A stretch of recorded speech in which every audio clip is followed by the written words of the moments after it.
Hello, welcome to the Plaid Sheep Oracle. This is about to be an all signs reading for the Cancer new moon. But I'm doing it a little differently than I usually do it. Usually I have like 4 oracle decks and I pre-pull cards for each sign and then a tarot deck for each sign. But today, Jupiter, the kitty, has chosen to lie here. And he doesn't usually do that. So I've left him here, and we're going to do it differently. I have 2 oracle decks. I'm going to pull one from each deck as we go. And then I've only pulled 6 tarot decks, so they will double up.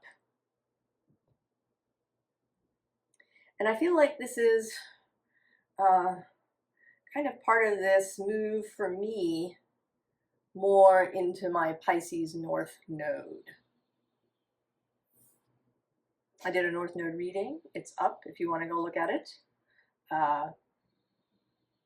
It is, I think, extra special for those with a Pisces North Node, but there may be things there for you just because that's where we are now. And I was thinking, you know, Virgo is actually the most frequent sign.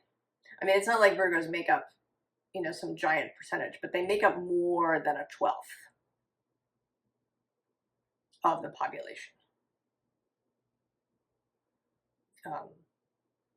The biggest single group is born in that Virgo space. And it kind of makes sense, right? Most of the population lives in the Northern Hemisphere. So getting pregnant in the end of December, beginning of January, you know, makes sense. You know, then the baby is born when there's still lots of resources at the harvest time. So there's some time for the baby to gain strength before winter comes.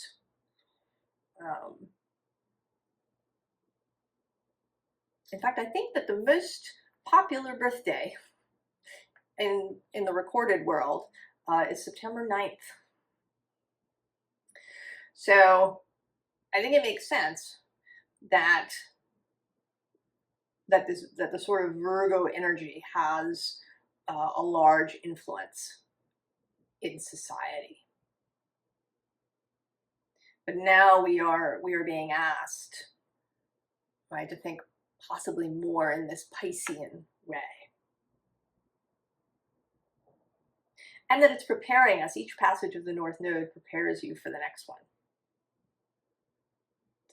Anyway, new moon in Cancer coming on the 25th, and the day before on the 24th, which is tomorrow, there is a Jupiter Kazimi, Jupiter conjunct the Sun. Gorgeous. And then the Jupiter is still quite close, a degree away from the new moon. So this is really gorgeous, fortunate, expansive energy for all of us. So, we're going to start with Aries. Aries, the oracle decks are the Rose Oracle, which felt very Cancer-y, and also the Queen of the Moon Oracle.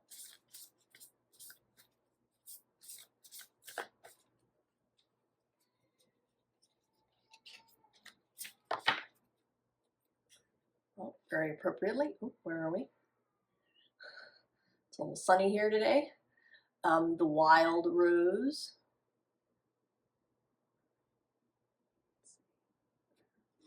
Maybe that's the best view.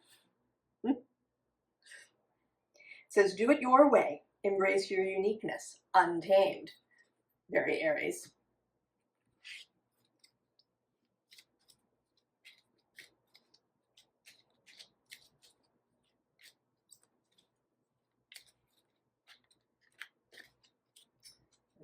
Queen of the Moon.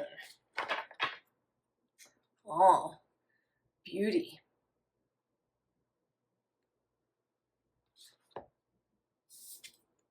Oh, interesting. So the Thorn. This card was actually on top of the deck when I chose it. Protection, boundaries, clear communication. Oh, and creation.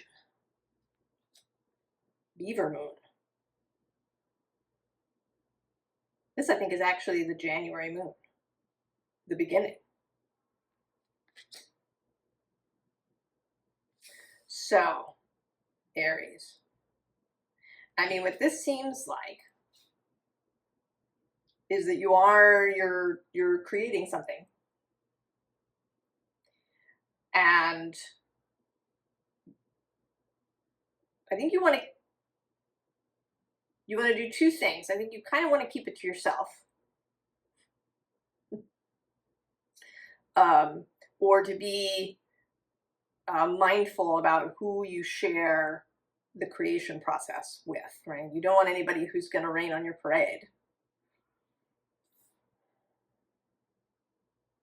But also to be very clear about what it is you're creating. You know, to stick to a focus, to not let extraneous things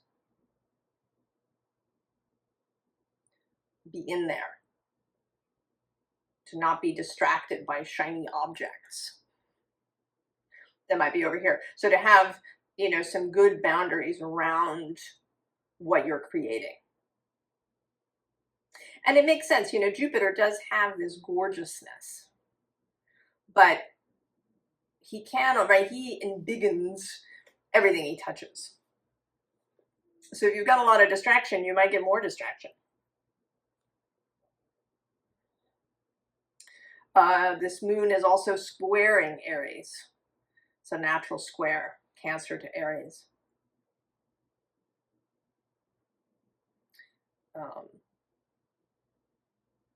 So that's a challenging kind of energy, and it can create really beautiful changes and progress, but it is challenging. So let's see.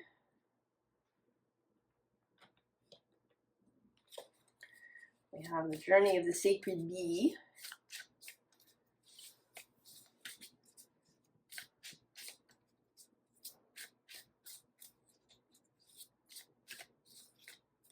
Let's see if I can show you some of the extra cuteness going on here.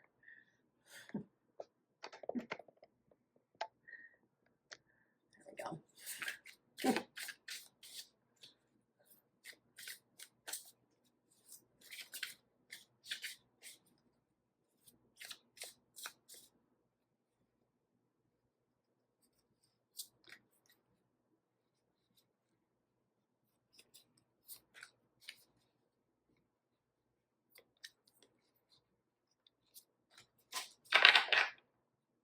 Oh, look at that. The creator herself, the Empress, on the underside. And then here, oh, we have the Eight of Cups, Renounce.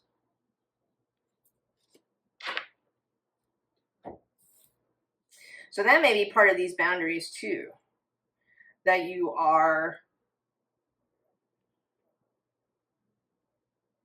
putting something aside, you're leaving something.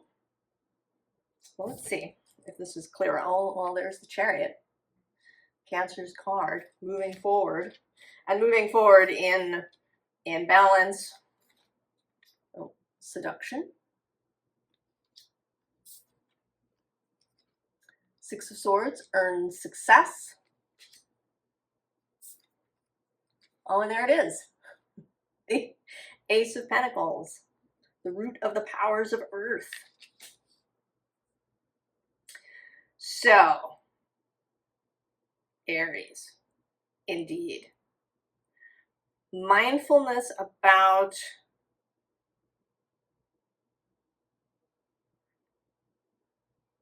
your choices, really being clear about how you choose. Who's under there? Oh yeah, see, under the Empress we have the Eight of Swords with interference. So this really seems to be about staying away from or blocking out interference to whatever this is. You don't want naysayers or people who are gonna, maybe pick apart what you're trying to build, or people who, will raise a bunch of objections. Or maybe people who just want to, get their own fingers into your pie.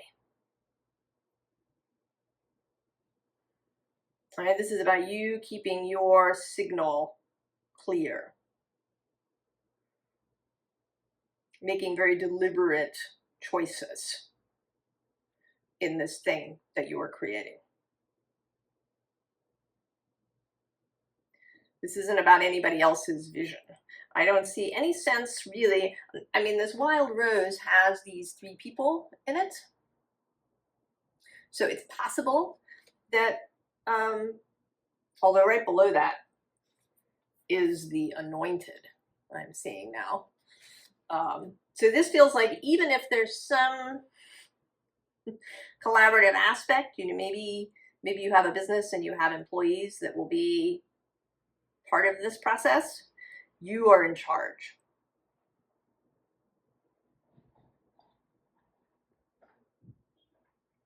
Of whatever this is, and to be very clear about that, Aries. And that's the way to get to really what you want.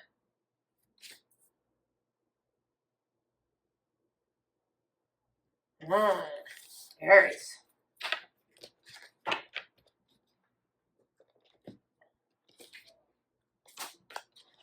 All right, Taurus. Taurus.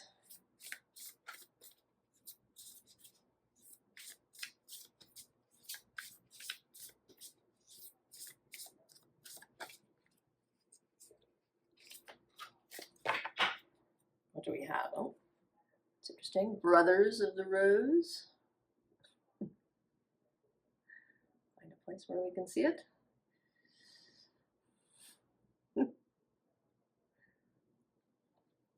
It says sacred masculine, honor, protection, support. There's also, interestingly, this kind of Gemini feeling. And I was thinking in my head as I was shuffling that the moon just moved into Gemini today.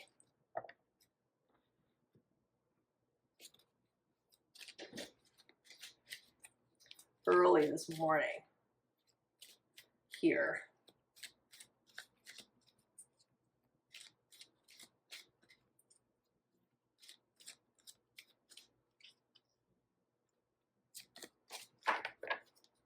Oh, that's interesting. We have creation. This was the card that came out for Aries.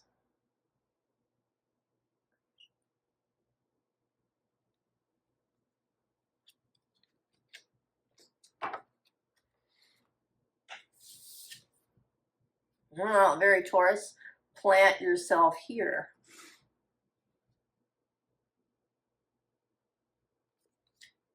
Integration, embodiment, grounded action. And will. This is, I'm wondering now, I mean, sometimes these moon readings kind of have a theme. And this seems to be about embracing the quintessence of each sign. Aries had this, leading, not taking anybody else's input, right? Personal choice. And you have this planting yourself, this will, which Taurus certainly has. This embodiment.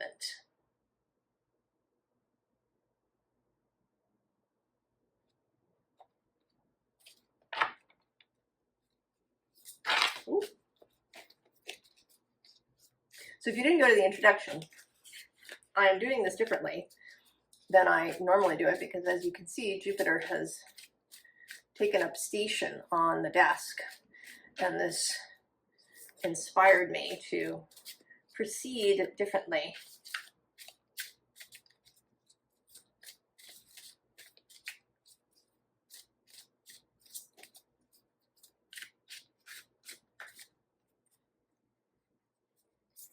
Than usual.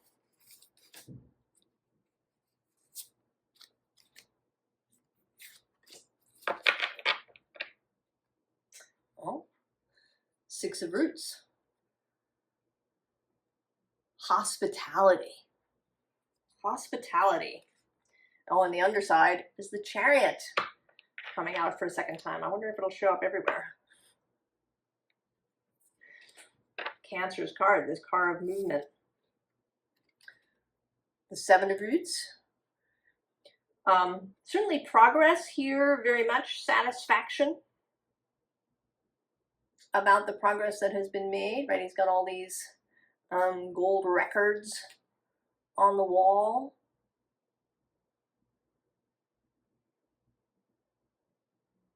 And it's a lifetime of work and success and creation. Oh, Six of Swords.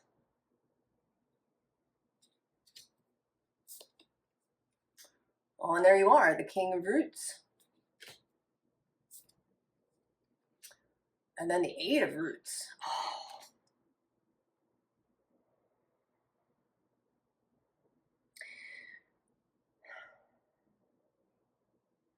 I want to say that you are in a transition of some kind. I mean, this almost, right, you know, reaching some sort of peak of something, right, with this Seven of Pentacles. You know, I kind of feel like he's, you know, he's got all these gold records, and so now he's going to challenge himself in some new way.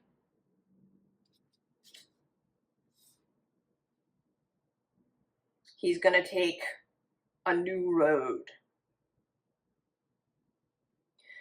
And he's really committing to whatever the new thing is. I mean, there may be, right, this period of exploration a little bit with the Six of Swords. It may be that that's what's been happening for you recently, perhaps since the Taurus new moon, perhaps, that you've been considering what's next. You know, I've reached this point in my career, in my life, and now I want to do something else, something new.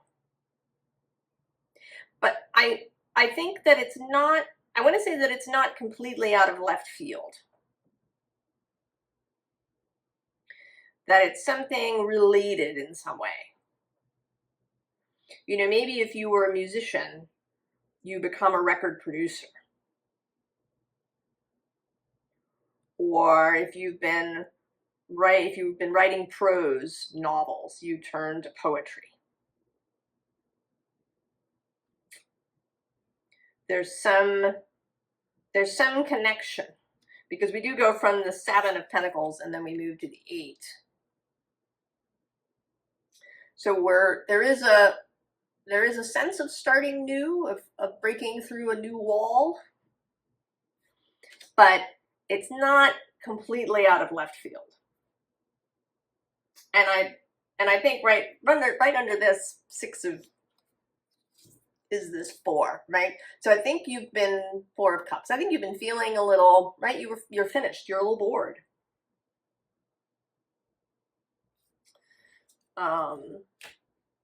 Right, what was on the bottom? All right, the Chariot. And next to that is the Ten of Cups. Yeah, so there you've reached some point of completion in whatever you've been doing. And it feels sort of profession-y. But it might be in your life. Maybe you've been living somewhere for a really long time, and now you're gonna move, but you're not moving, you know, across the country or into some other country.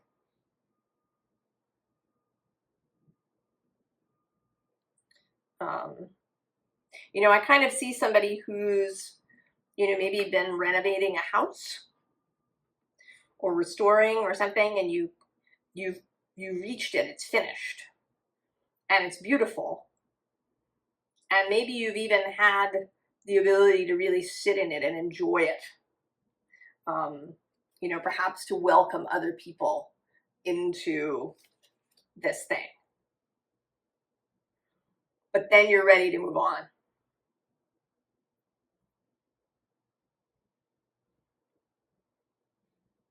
And there's nothing, right? There's no sadness about that. You're gonna, you know, you did this beautiful thing to the house. You're gonna sell it to somebody who's really gonna enjoy it.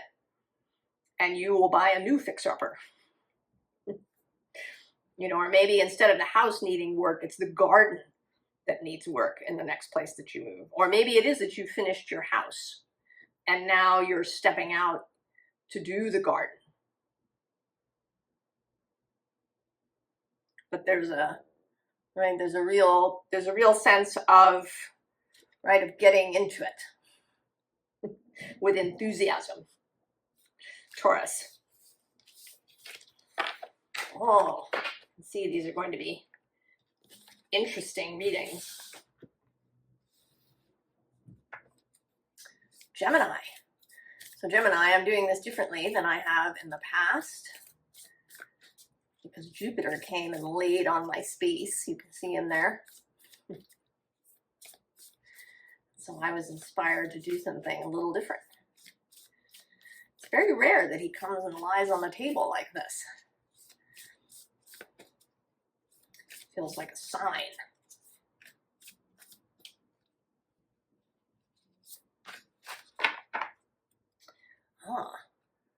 The wastelands. Sustainability, slow down, tend to your garden.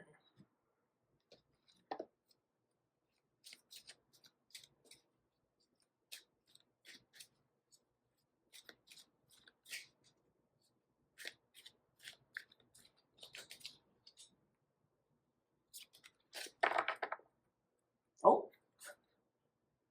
well, that's amazing. Okay, so in the area, the one of the card that came out in the Aries reading was on the bottom of the Taurus deck of the moon.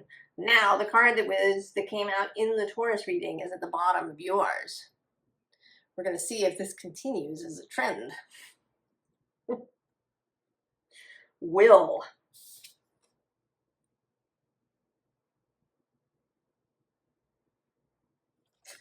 Sacred waters. Nourishment, replenishment, health, rest, self-care.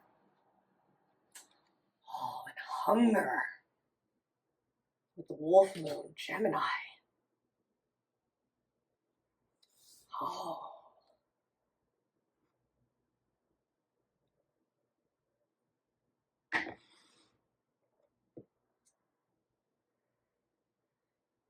Oh.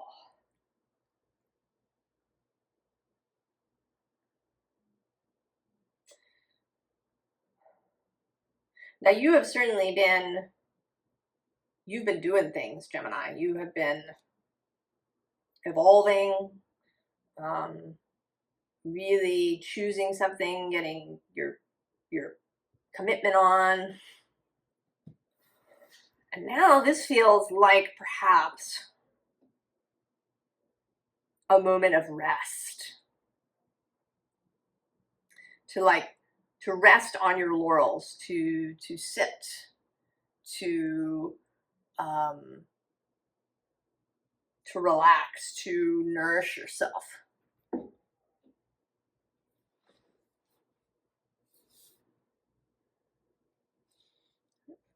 Shift ourselves a little bit that way.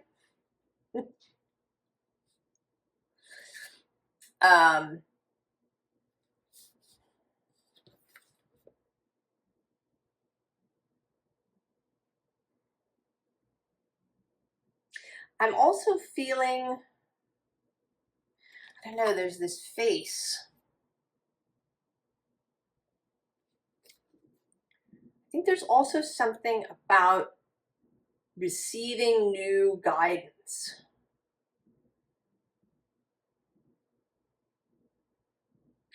then maybe it's not just about resting, but about communion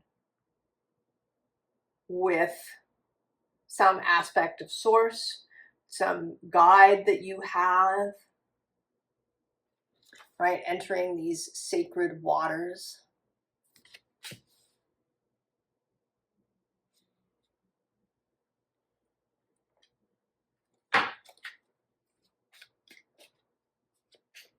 That the next step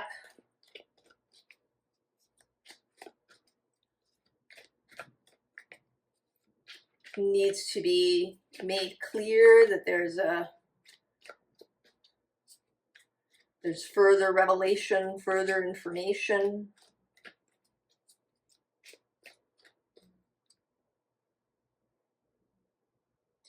I'm sort of, you know, this 29, right, comes right before 30, which is a 3.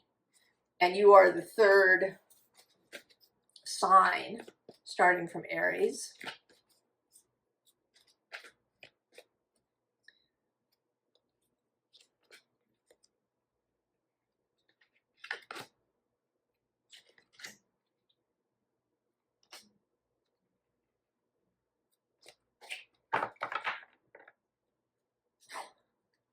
And there's the 3 of Cups,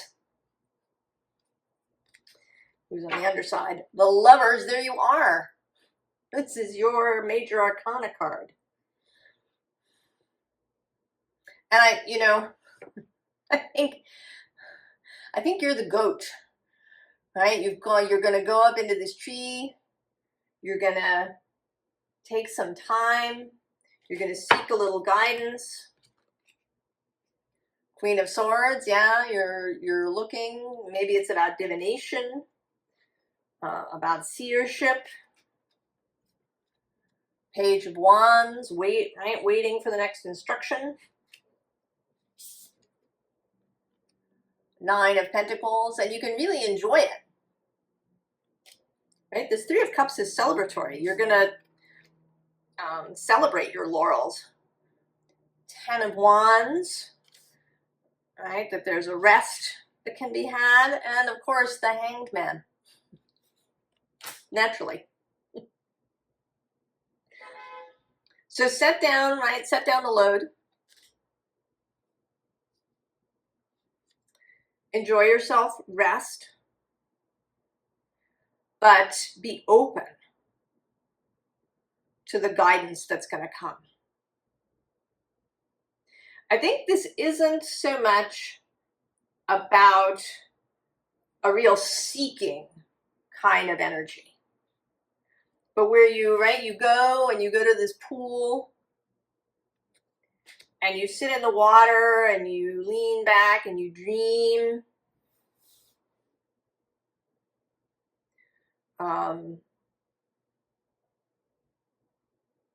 If you do your own divination, maybe you wait until you're really inspired to do it. It's not like you sit down, 4 or 5 times during the day and say, what's next? What's next? What's next? It isn't like that. There's an element of flow and ease that wants to come through here, right? There's these fish swimming through the air. Oh, and right below that is this World card. Right? There's a sort of a stopping point, a bit of a completion. These readings are all kind of having this sense of something new. Of course, that's a new moon thing. And Cancer is a cardinal sign, which is a sign of initiation. And then we have Jupiter in the mix with expansion. But he is also, he's the philosopher king. I think of him kind of as the shamanic king too.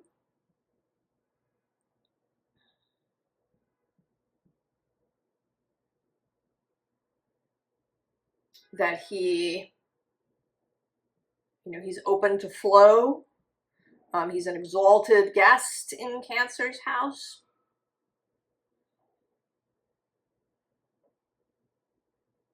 So this is, you know, not just the moon at home in Cancer, but the exalted guest is there. So there's real space here before the Capricorn full moon. Right? Capricorn, which is also an initiating sign and initiating in the physical world.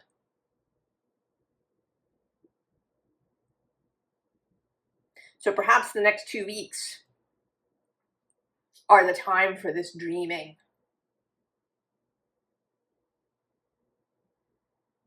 And basking and, you know, really like appreciating yourself for all that you've done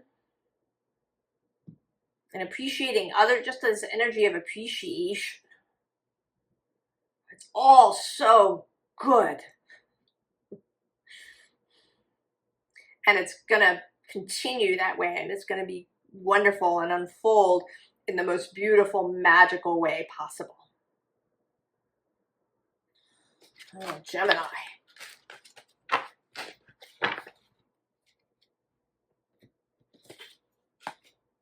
All right. Cancer. Cancer, your new moon. So, you Cancer don't get to see, and that was just 3131. And you are the 4th sign, 4-4.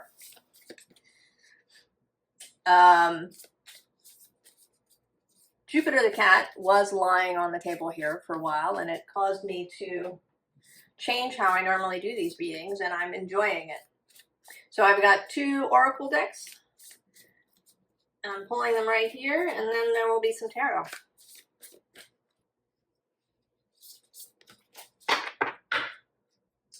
Oh, very nice, Cancer. Held. Sureness of the soil, unseen help, support, community. So, Cancer.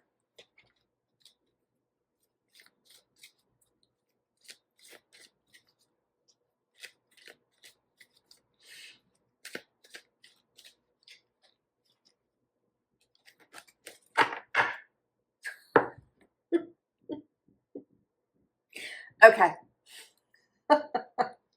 So, I don't know if this is going to continue this way, but this is the 3rd time it's happened. That the card that came out in this previous sign, the moon card that came out in the previous sign, is at the bottom for the next sign.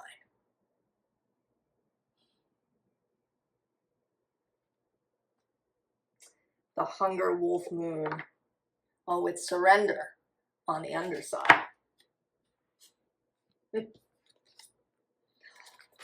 The child within, more Cancerness. Oh my goodness. Inner mother, innocence, gentleness, tenderness. Oh. And the hot moon with extremes, Cancer. Oh.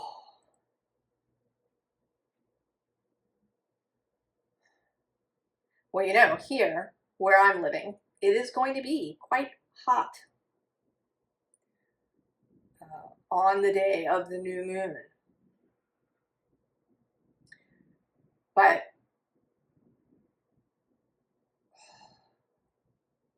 there is something here about the ability to hold extremes, to have this quiet inner strength, right? To know that you are held, to hold yourself, maybe to hold others. What's on the bottom of this one? I didn't look. Oh, healing is happening. I almost want to, I feel like this is more about holding others. Certainly in the moment when I record this, we are having extreme things in the news.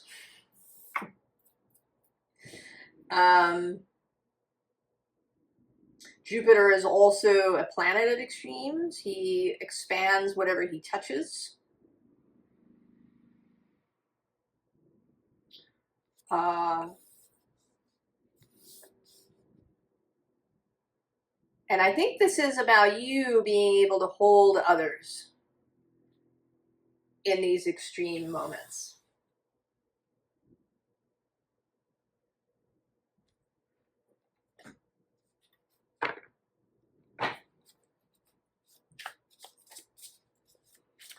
To, you know, it's like you're this, it's almost like you're this cool glass of water sitting here on the windowsill. And that you're able to do this for yourself. That Jupiter being there for you.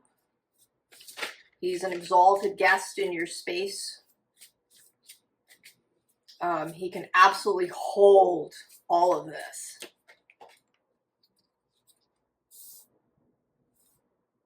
I don't know. It feels like it wants to stay sideways. I don't know what that's about. Let's see what card that is. We're going with the flow here today.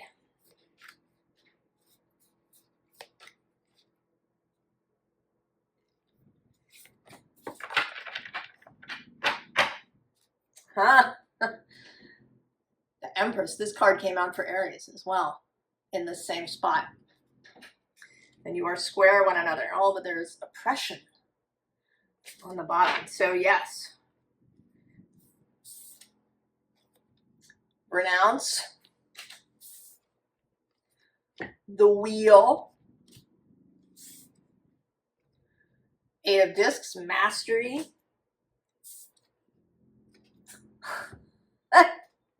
Mastery of patience. Cancer. Can it be? You know, the cardinal signs are not renowned for patience. I have a lot of cardinal energy in my chart. I don't generally think of myself as patience being one of my virtues, but there's something about finding a sense of ease and coolness. Under the Empress, the Eight of Swords has remained. It was here in Aries reading. So we have these three eights. Eight of Swords, Eight of Cups, Eight of Pentacles. Only the Eight of Wands, and now I have to go look for it. Because the Eight of Wands is that hot, incoming, rushing energy. I don't, you know, there's something about the amount of power that you have yourself, so that what's coming in is like nothing. The Eight of Wands, swiftness, oh yeah, is between the Hierophant and this Princess of Cups. Totally. I mean, you are the Buddha, Cancer. You are in alignment. You are, all of these, I mean, these signs have been, to some extent, a little bit of a quintessence of each sign. Each sign really leaning into its strengths. And you are leaning into this, right? Really being at home, right where you are, being your own home. And then this Princess of Cups, this energy of being new, being fresh, being playful. So this incoming energy, right, it's honey to you. Right? This is like a hot honeymoon.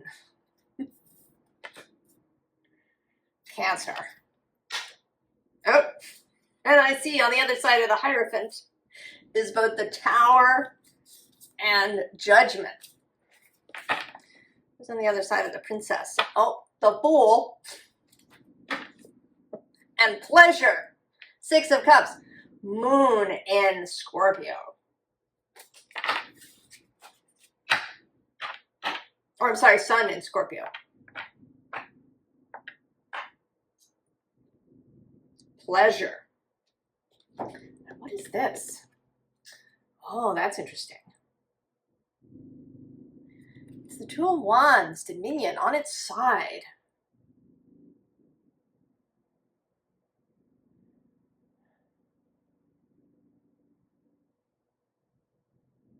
But on its side this way, it's, I almost feel like it's, right, it's like raising it up. Like raising up this Two of Wands. Planting your flag in your dominion. Any sense that you are subject to the whims of the world or other people is at an end. You are really understanding your own sovereignty, your own ability to keep your signal clear. Cancer. That you can feel, right, the movement of the waters of the world. You can have love and caring for other people. But you don't have to lose yourself in it. You don't have to sacrifice yourself to it. You don't have to armor up in order to be safe.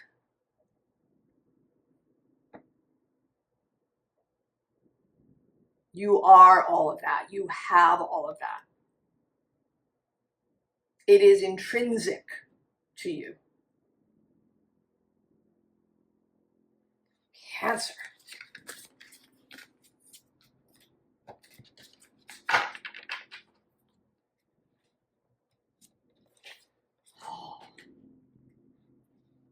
Leo.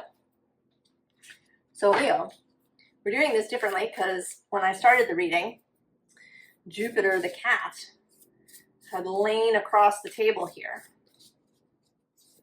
So it inspired me to a different method. If you've been to my moon readings before, we're pulling 2 oracles and then some tarot in the moment.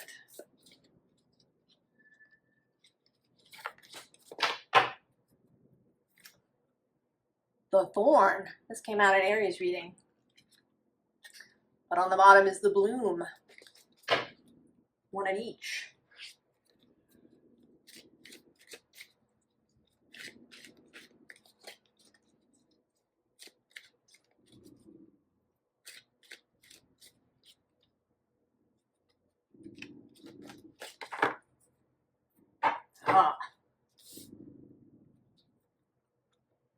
Protection. But here, there's a sense, right, of not, right, of allowing something else to direct. Of not looking where you're going. Oh, and peace on the underside. What do we have? Oh, the return. A new story. You decide. Alignment. It's coming together. And focus. Oh.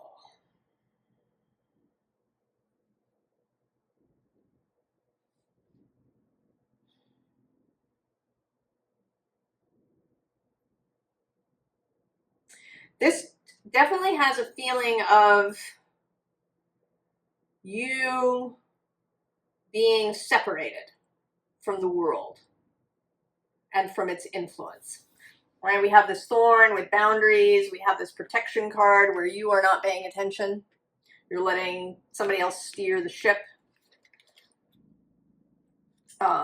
Even in this return, she's sort of encased here.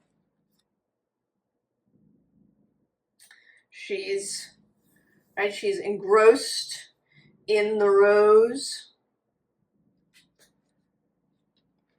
And I kind of picture this as, at some point, the water comes all the way to the top. And there's a period spent entirely submerged.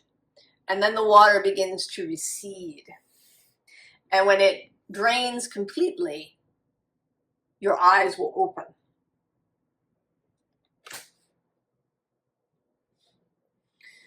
And I almost want to say that that this new moon is when it starts to fill.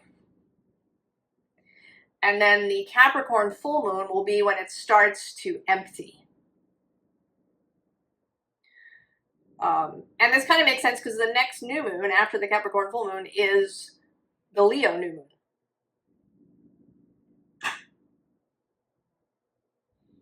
In August. Or right, not in August, I'm sorry, at the end of July. It's like July 23rd, actually, I think, or 24th.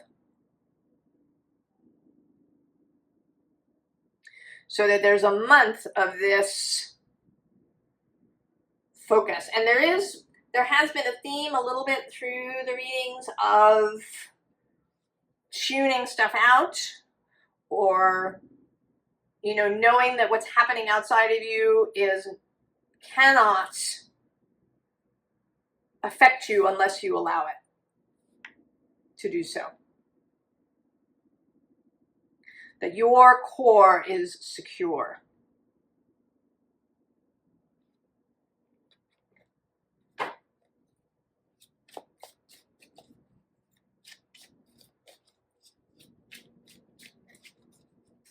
Another theme that's been coming up, the number of the sign has been showing up in some way. So there were a lot of 3s in the Gemini reading, and then 3131 came up on the timer when I did Cancer, 4-4, and then you have this 14 here that's a 5. And this is the Waxing Gibbous 5 card.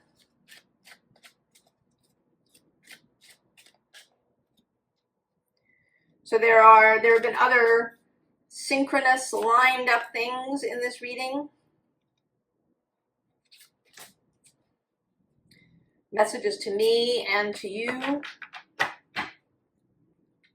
Yeah, 10 of Pentacles, right? You are focused in whatever you are doing.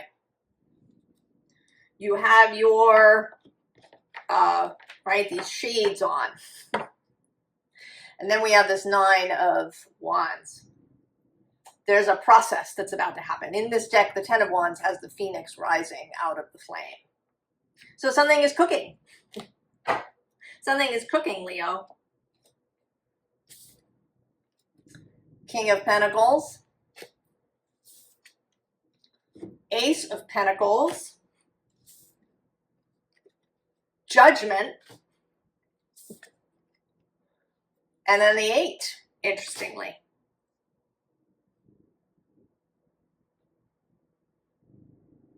So you're creating something, Leo, this month. I don't know what it is. It certainly seems to be very physical. And I think you're feeling really proud of it. And it's going to go public in some way. This is not something that is solely private.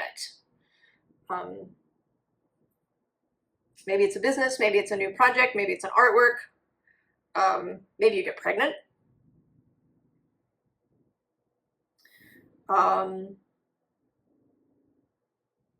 Maybe you're working on adopting a child, possibly. And there's a whole process that happens.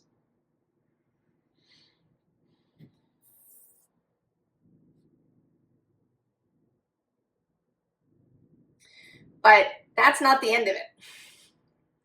That is just the beginning, because then we get this 8. Then we get really down to business. But at that point, it is public. People get to see your process.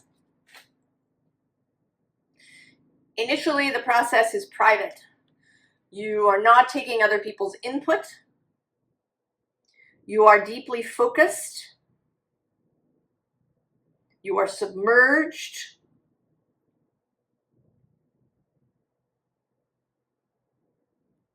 You really know what it is that you want. But then it is going to go public. It will become, and in a very public way. Not just that you allow other people to see it, but that you announce. Right? You have a product launch, you send out a baby announcement, you maybe you send out a wedding announcement. You know, maybe you and your partner spend this month, you know, really dreaming and focusing on, you know, a shared life together. You know, maybe you're finding a house or a living space where you can be, you know, in the same place. And you don't want anybody else's input here.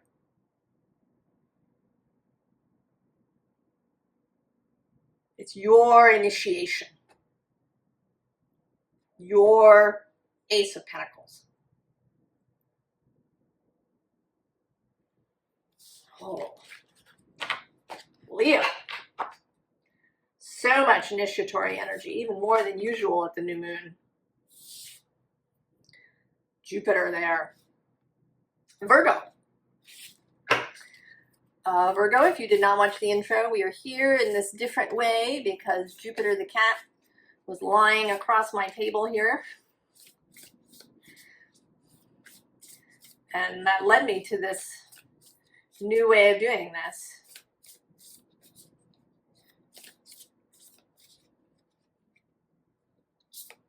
I suspect that the channel will become even more fluid and flowy than it is. Temple of the Rose on the bottom. Ancient power, expression, activation, scarlet codes. Oh, and the reunion on the bottom.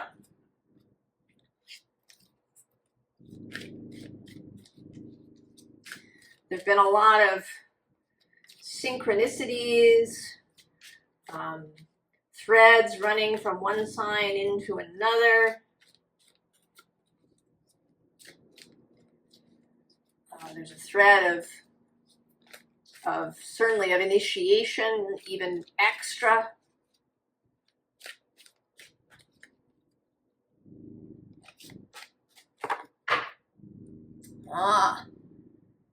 Faith.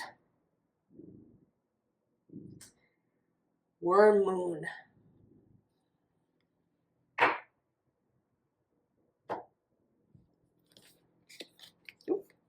Oh, the return. Interesting. The same card came out for Leo. We'll see if it has the same meaning. A new story, you decide, alignment, it's coming together. Oh, the path. Oh. So it is different. In Leo's reading, Leo is entering a space of concentrated focus, I think, before the next Leo new moon. But you are being asked to move now. Right? That it is the return. If you have been in a state of focus, in a state of meditation of some kind, in a state of quiet, thinking, whatever, if just a non-doing thing, this feels like moving now. If you've been waiting at the bottom of the ladder, it is time to climb up and go through the portal.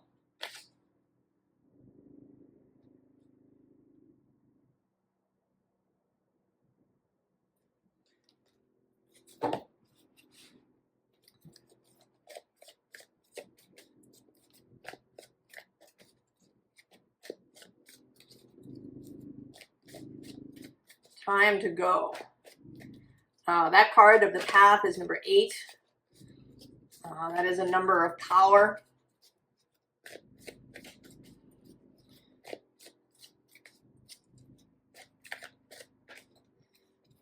Of a bit of mystery, like the 8th house.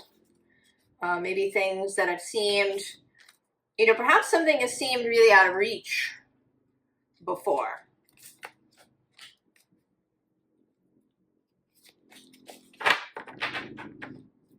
And now it does not. Oh, Queen of Water. Queen of Cups.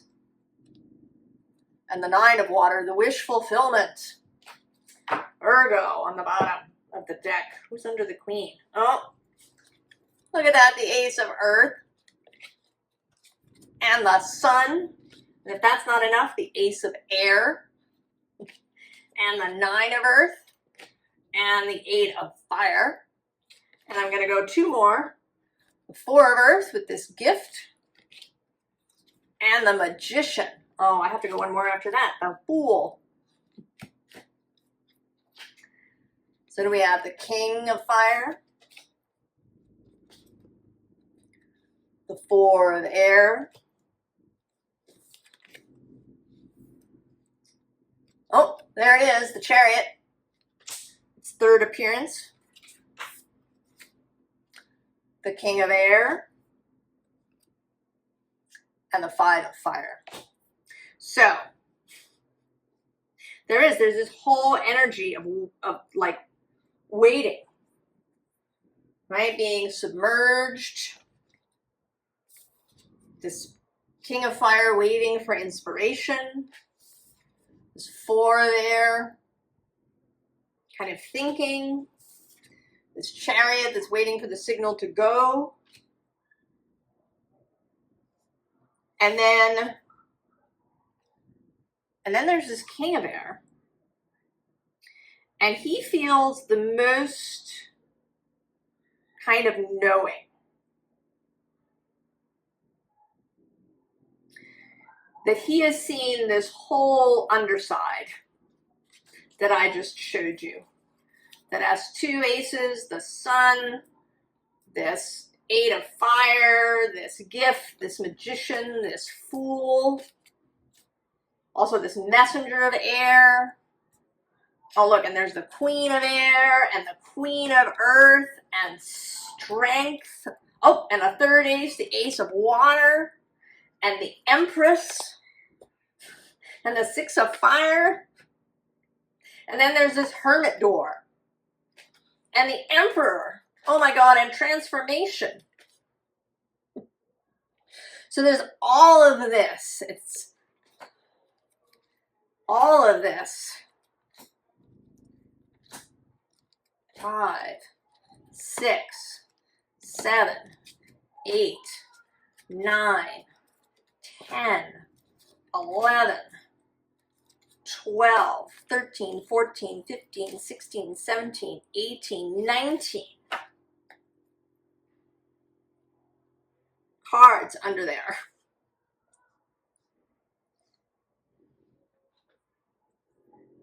There's all of this that's waiting for you, Virgo, right, to act. I often see this card as boredom. She's kind of looking straight ahead, but all of this is wanting to attract your attention. So this seems to be about a little bit about paying attention, but a lot about knowing. This King of Air who knows. He has this mental certainty, this faith that it's all under there. Just make the first move toward the thing that you want. And I'm going to ask, because I know that seems a little vague. We're going to see. Tell me about this move. What does it mean to make a move up? What does it mean to climb this ladder and go through the portal?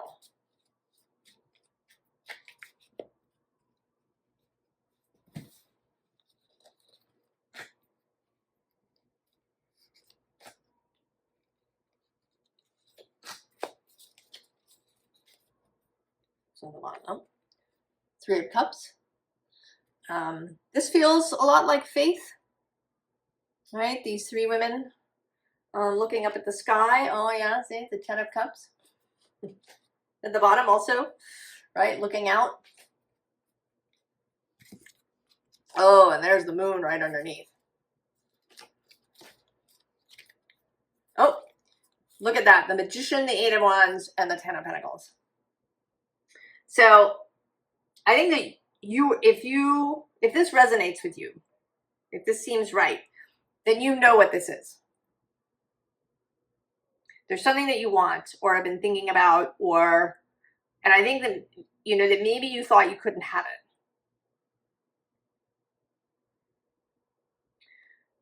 You're going to make a move, and you're going to know what that is.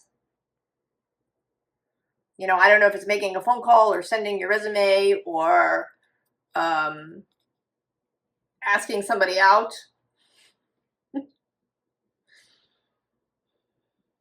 It might literally be performing a magic spell.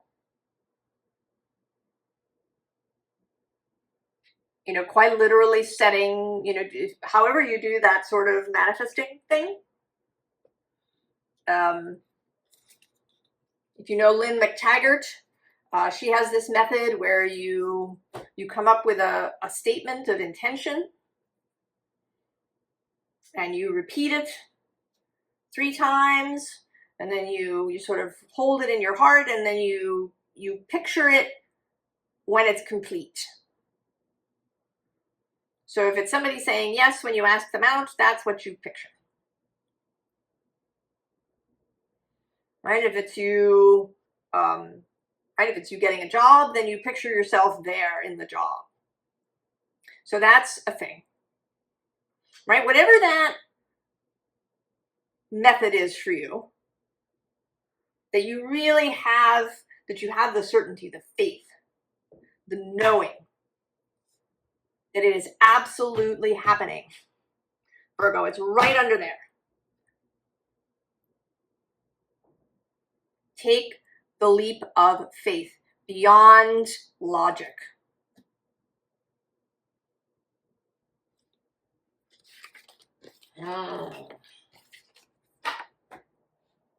You know, because the King of Swords is not, sometimes people talk about him being very logical, but I don't think that he's ruled by logic. His mind is free. And his mind moves how it needs to move. He is not burdened by other people's mental rules.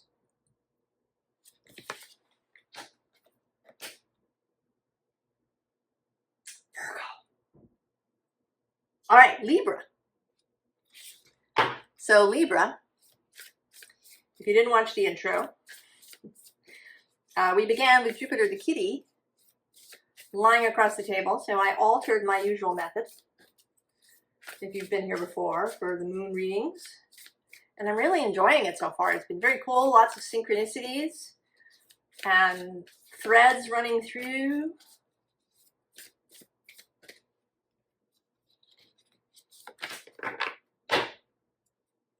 Oh, and there's the rose thread. Inner call, soul-led, the mystic, living courageously.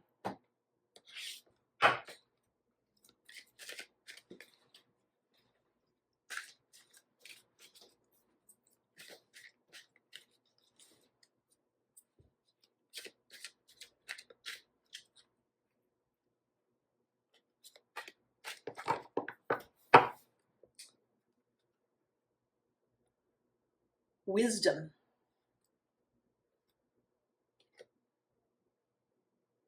And nourishment on the underside. Oh, held. This came out in Cancer's reading. And interestingly, also in Cancer's reading, a card from Aries came out. So these related signs, right? Cardinal signs squaring each other. All self-love, Libra. Well, Libra, clearly. Clearly this is about I think this is about allowing yourself to be held.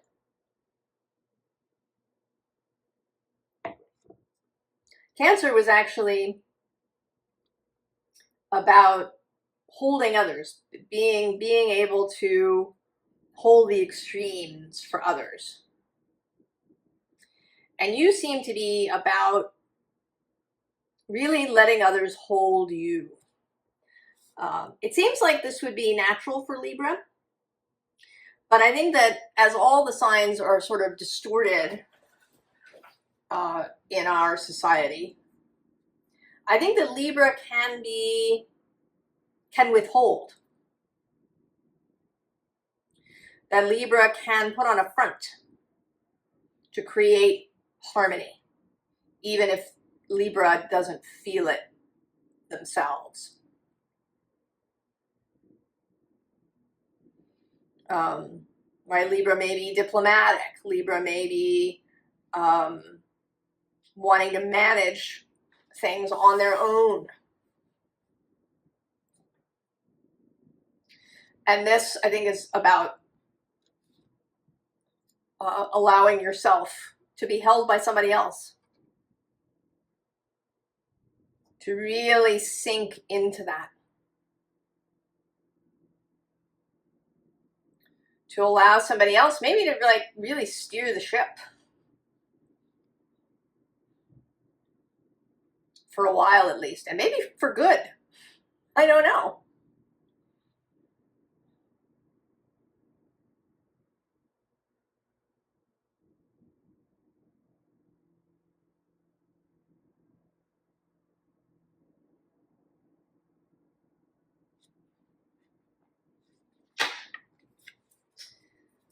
B deck also coming out for the third time. I mean, there are always, of course, relationships between the signs. There seems to be something special between so far Aries, Cancer, and now Libra. We'll see if Capricorn joins that grouping.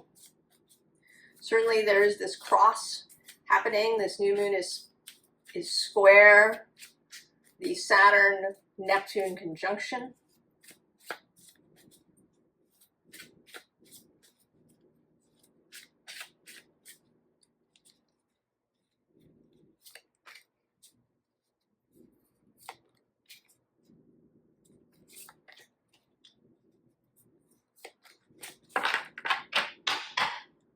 Oh. And this came out in Cancer's reading. The Dominion. Creating the Dominion. It's on the Hanged one. On the bottom. Who's Dominion? Let's see. Mastery. 8 of Pentacles. The Magician. Repeating through several decks. The 10 of Pentacles as well. Peace.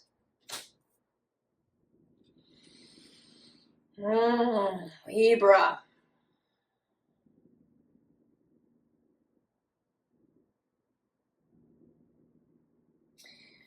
This feels like mastering allowing.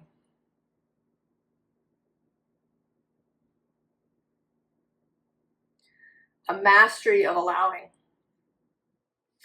Of not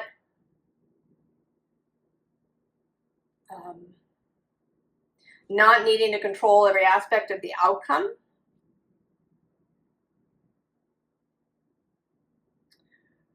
But also of having a very clear intention.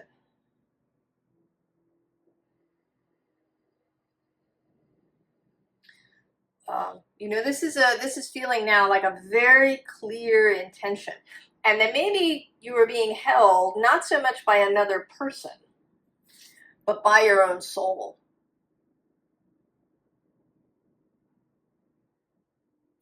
That you are really learning to let your wider self, your soul, your inner being, as Abraham calls it, steer the ship.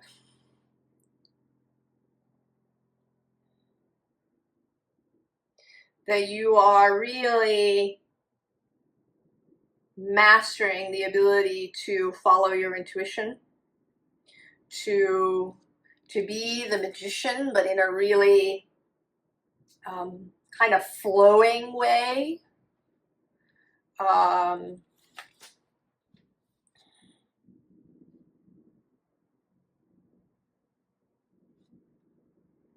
Allowing your intellect. You are an air sign. There is a quality of intellect to you, allowing your intellect to really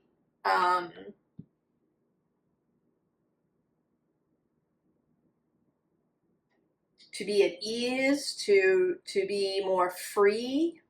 So it's not running on the same rail lines as it did in the past.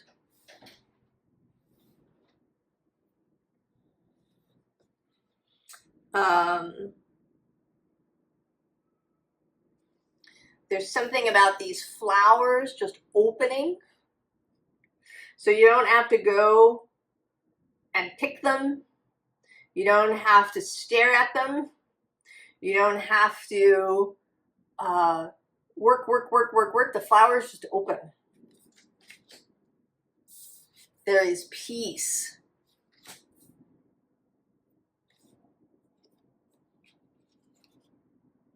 Yeah, so under the Dominion, we have this Eight of Cups, this kind of renouncing, maybe it's renouncing hard work, renouncing efforting in favor of mastery, renouncing control in favor of allowing. Because then we have the Wheel and the Empress, who's been making several appearances here.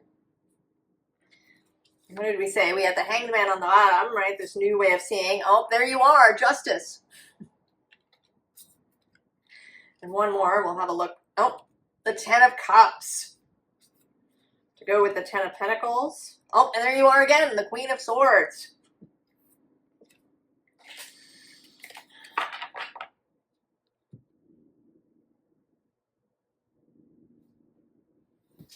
So it's really finding this flowing way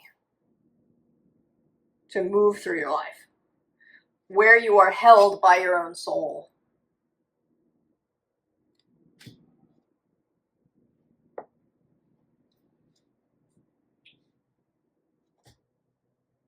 That feels so good, Libra. I hope that feels really good to you.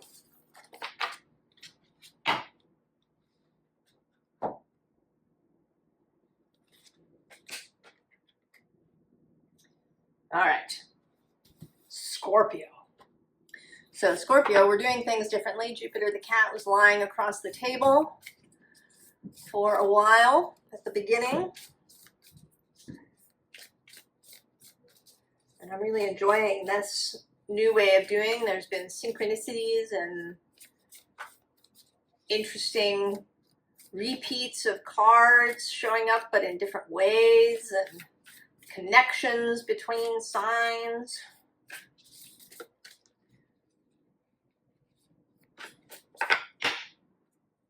Oh, the Holy Grail.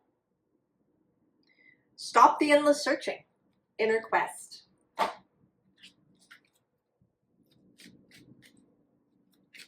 think that's a very powerful card, Scorpio.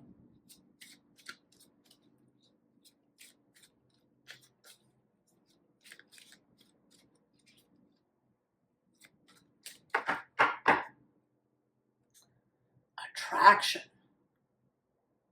Absolutely. Right? So not endless seeking.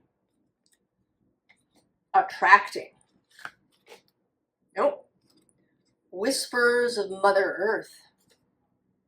Creativity, ideas, inspiration, artist, writer, channel. Oh, the Path. This, interestingly, was in Virgo's reading.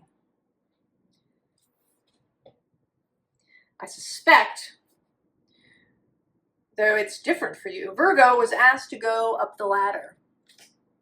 I think that you are being asked to just stay where you are. And you're going to attract all of this. It's just going to come rushing right through this portal. You don't have to go anywhere, Scorpio. I mean, and it makes sense. You are being trined by this beautiful Jupiter, the Jupiter Cazimi on the 24th, and then this Jupiter-infused new Cancer moon on the 25th.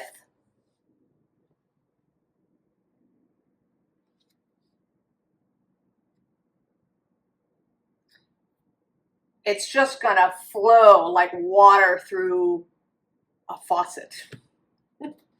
Water, like almost like a waterfall. It's just gonna come pouring through that portal.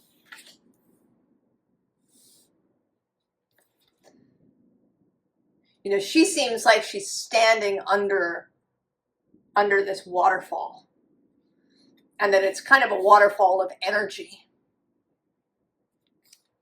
that's just pouring over her.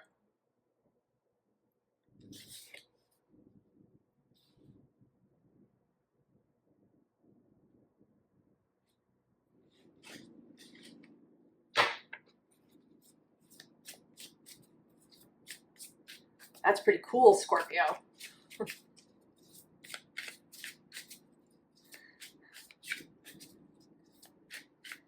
And I have this sense that you know it. That this is going to be entirely about confirmation for you. That you've been feeling this coming. Maybe you've heard the rushing of the water as it's building up behind, right, this energetic wall that is now just going to spill over.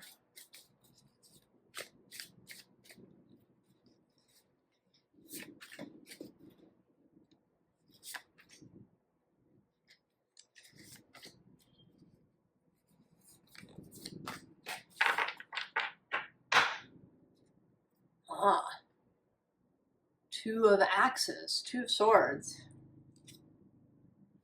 and the four of roots on the bottom. Five of blues, five of cups. The magician making his third appearance. The eight of axes, eight of swords. The Tower, Scorpio. So I think that we can call this a flood. And I think you've been, oh, look at that. The King of Axes, King of Air, King of Swords making another appearance. Powerful. Below that, the Lovers. Oh, and there's this Queen of Blues. And who's next to this Four of Roots? Oh, the Page of Roots. The Knight of Axes.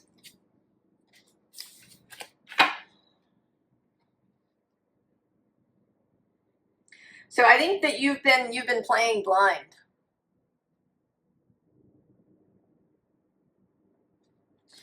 And you know, it's making me think now of this little video I watched. You know, I'll be attracted to videos on YouTube, and I won't know exactly why. They're about something that I don't, you know, maybe normally have a strong interest in, or, you know, like I've watched a bunch of dog training videos and I don't have a dog. And this was a video about the music industry. And the guy in it was saying that, you know, now there's all this technology to even things out, so that drums get evened out. You know, instead of getting a really awesome session drummer, you just even things out. Or maybe you just use digital drums. You know, and to really get good sound in a recording session, you know, you need microphones, ideally, and, you know, pointed at all the different drums. You know, you might need 5 or 6 microphones around the drum set. It's this intensive thing, but it creates an individual experience. It's not the drums being leveled out. It's also making me think my stepmother, she is French, and she objects to what she calls the Californication of wine, of even a French wine. And it's this thing where wineries blend in order to get a really consistent product. And you can see why they do it. But it eliminates the individuality, right? It eliminates terroir. It eliminates the individuality, perhaps, of a particular year. So there is, right, this kind of blending, this blanding, this making things homogenized or standardized. You are not about it. You're absolutely not about it. You are anti-standardization. You are for the full experience. Scorpio is for the full experience. The live show, the unmediated experience too. Right? The full experience. It may include sadness, disappointment, but there's a full experience. You've learned from it. You may have even basked and wallowed in it. I was also watching an Abraham Hicks video where they talk about how, you know, we came here not to have a bland experience. We came here to experience strong things. You know, yeah, contrast sometimes creates a strong reaction in you. But, right, you came here to feel things, especially you, Scorpio. You're not satisfied with the bland, with the evened out, with the mediated, moderated experience. Right? You are the magician. You want the whole thing.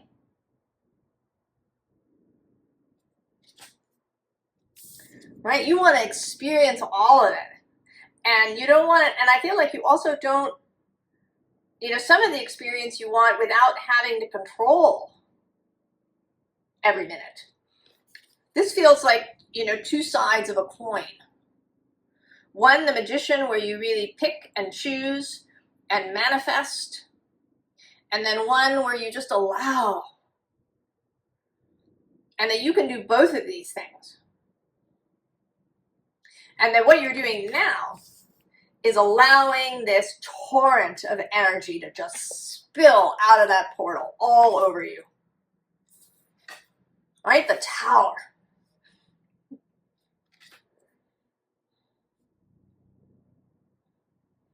The strong experience.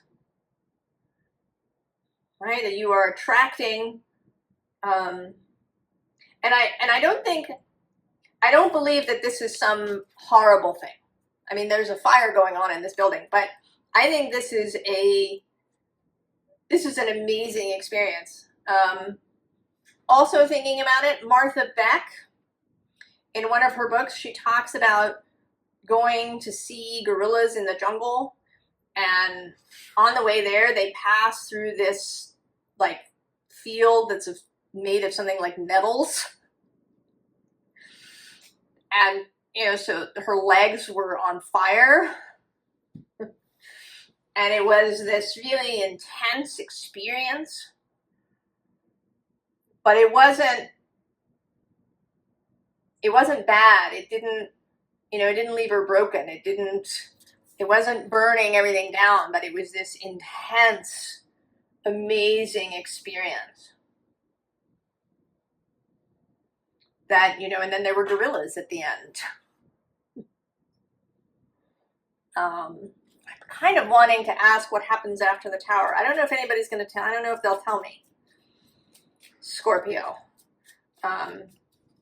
You know, maybe for you it is, right? It really is about the whole experience that you're learning that it's kind of not the result. That what you are after is the experience. You know, that the result is lovely and wonderful. But what really gets your juices flowing is that intense process.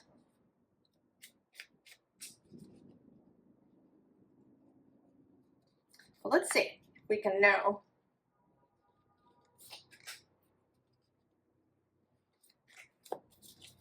A little bit about, oh, there's the Emperor. There you are, all in your power.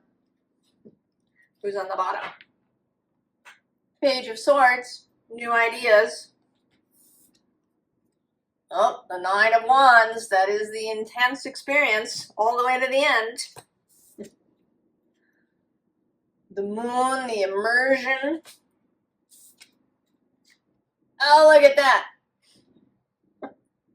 So it's totally about this, right? Enjoying this emotional experience, like the whole ball of wax.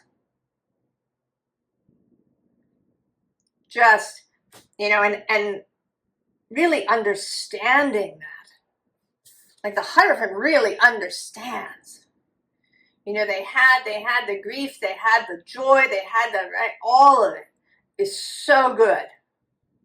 So juicy, so amazing.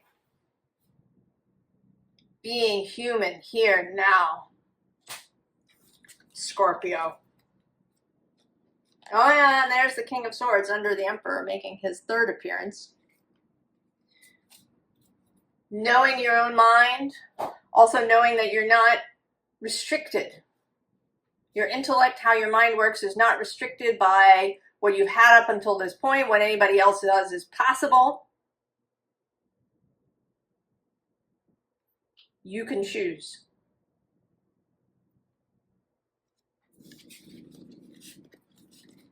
Oh, Scorpio. I don't know if we want to leave the Tower on top. Maybe we'll leave the Magician on top. Sagittarius. So, Sagittarius, if you did not watch the intro and you have been to my other moon readings, you will see this is different. I was inspired because Jupiter began spread out on the table, and I've really been enjoying this other process. I suspect the channel is going to become, I mean, it's already a little, right? It's a little flowing. I don't do a lot of spreads. I don't do just one kind of reading, but I suspect it's going to become even more weird, and I don't know. We're going to see what happens. Maybe I'll take it out on the road a little bit now that it's good weather.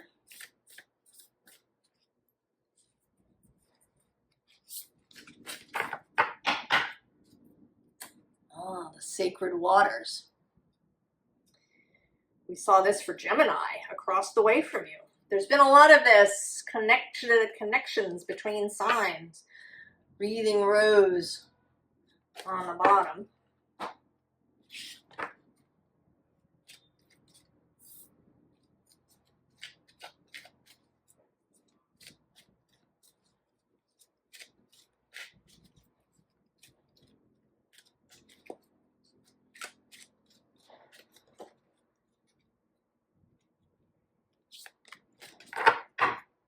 Oh, Creation coming also out for the third time. Darkness on the bottom.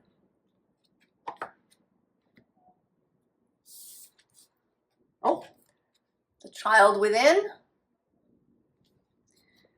This came out in Cancer's reading. Inner Mother, innocence, gentleness, tenderness. Attraction. You know, I wonder if this is one of the reasons that I was sort of guided into doing the reading this way. When I do it the other way, a card can only appear in one sign from each oracle deck because I pre-pull it. And maybe there's something about this Cancer moon that is really connected, because this came out in Scorpio's reading, but on the bottom of the deck. And that's happened a couple of times now too.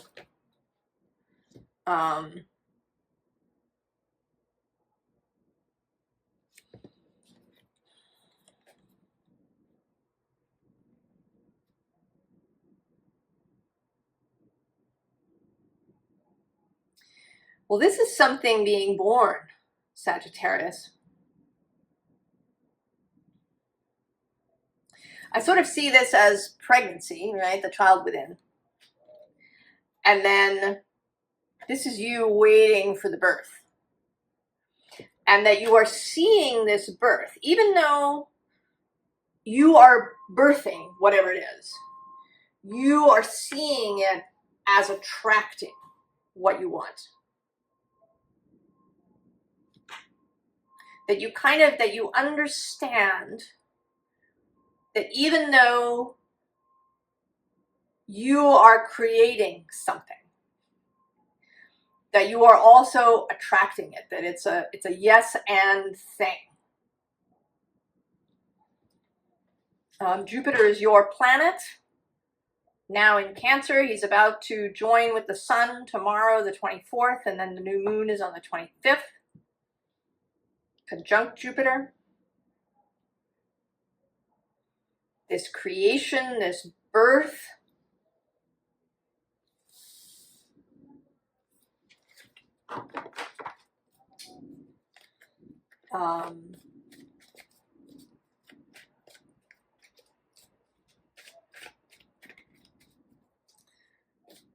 And you're really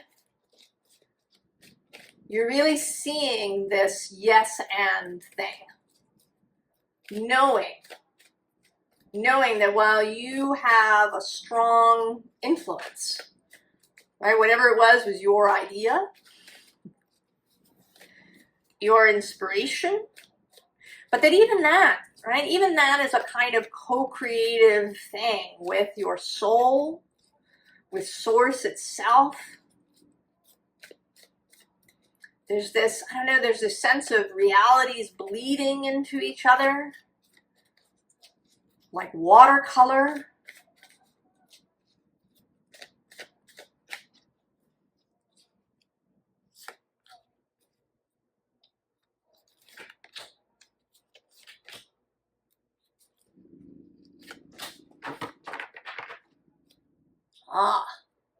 Strength on the bottom there. And on the underside, the sun, Leo's 2 cards. Your sibling fire sign.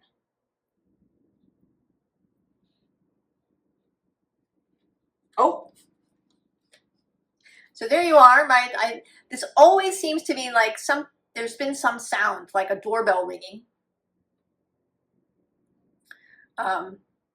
You know, and the card that comes after this, the Hermit card, is a door in this deck. So the doorbell ringing. And what's on the other side of the door? It's the Ace of Water and the Empress. And actually also the Queen of Water. Cancer's card, and this Ace of Earth and the Star.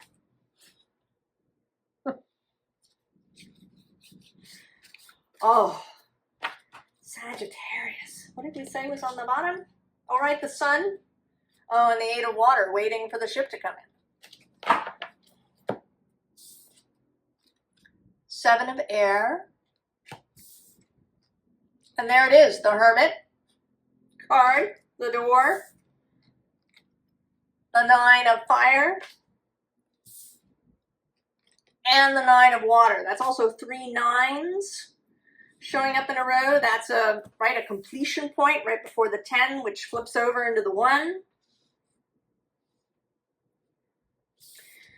So this is seeming very much like the co-creative act. That you are really coming into mastery of this, of understanding that you play a part and your soul plays a part and there's source, and that everybody that you run into, all the people, all the events, all of, you know, videos you watch, books you see, conversations you overhear on the subway, whatever it is, are all cooperative components. And then when you're ready, you open the door. And you'll know. You will know when to open the door. And at that point, you will be fully able to do this process. Fully able to sink into this co-creative process where you both gestate and attract. And that it's all, you're seeing that it's all kind of the same thing, right? This wish fulfillment, and also a sense of emotional ease if you've been emotionally agitated. And who would blame you currently?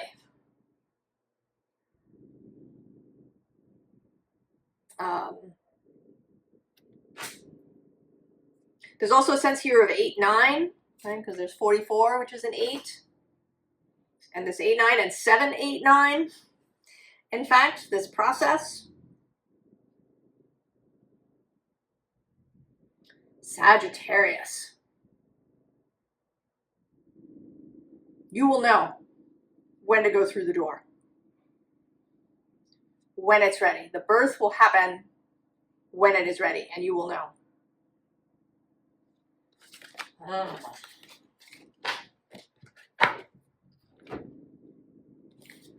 Really good.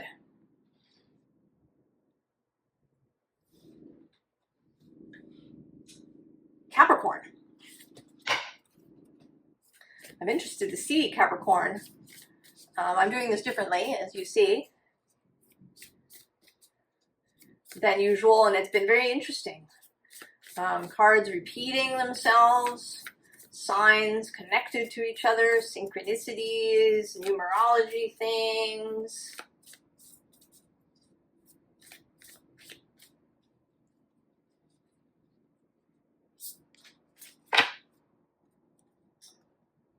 We are nature.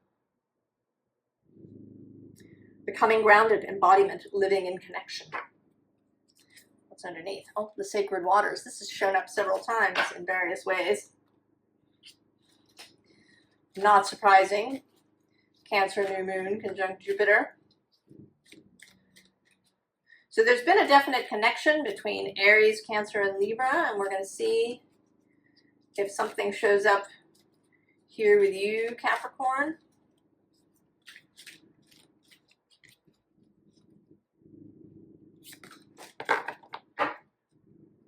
Oh, resistance. What's under here? Acceptance. Capricorn. Huh. Oh, the rose garden. Innocence, forgiveness, be gentle with yourself. And the unexpected, Capricorn.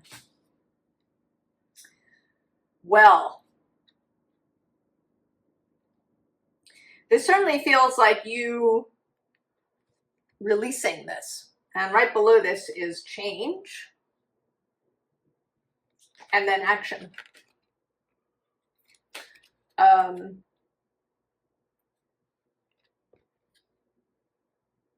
You know, if your fist is too clenched, and if something is held too tightly, it can't move properly, right? If you have a muscle that's clenched, it doesn't have a lot of strength because it needs to be able to move and flex and shift its state. So it may be that you have been really, that some part of you has been really holding on tight. I sort of feel like this vibration, almost like you've been, like you feel like something has been shaking and you've been trying to hold it still through force of will.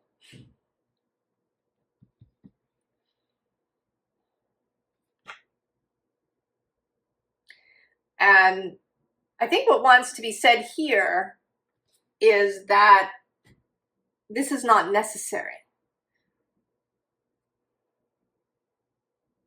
The change is coming, it is coming, but that it's beautiful change. It is not what you think it's going to be. You may have some idea that it's going to be terrible. You may be looking to the past. Well, you know, the last time this happened, it was this. Or when I tried this before, it didn't work.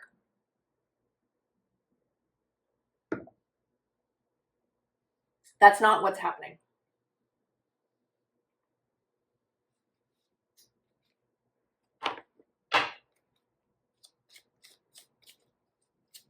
That's not what's happening, Capricorn.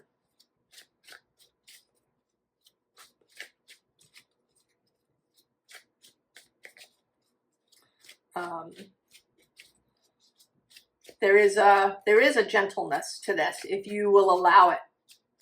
I do think that the cardinal signs can have a little difficulty, especially Aries and Capricorn, with gentleness, with tenderness.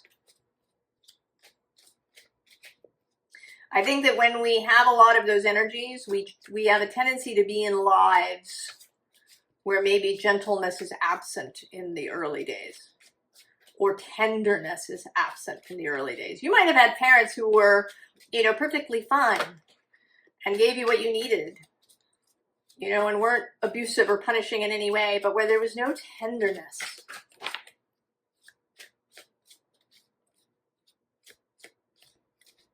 Now this almost felt like it was being forced out of the deck.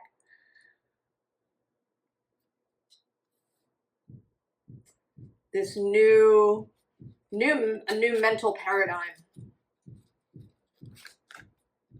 And I want to say a new way of viewing the future.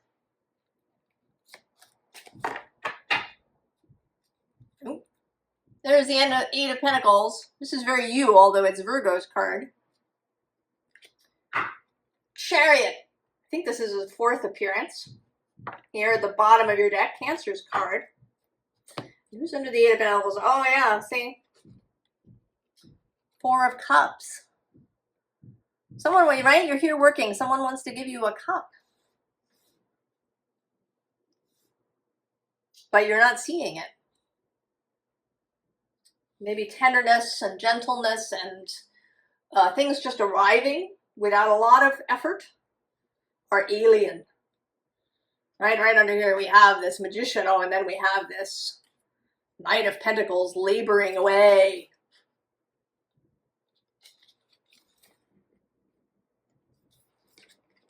Oh, but there's the Page of Cups, offering you the cup. Three of Pentacles, collaboration. Three of Wands.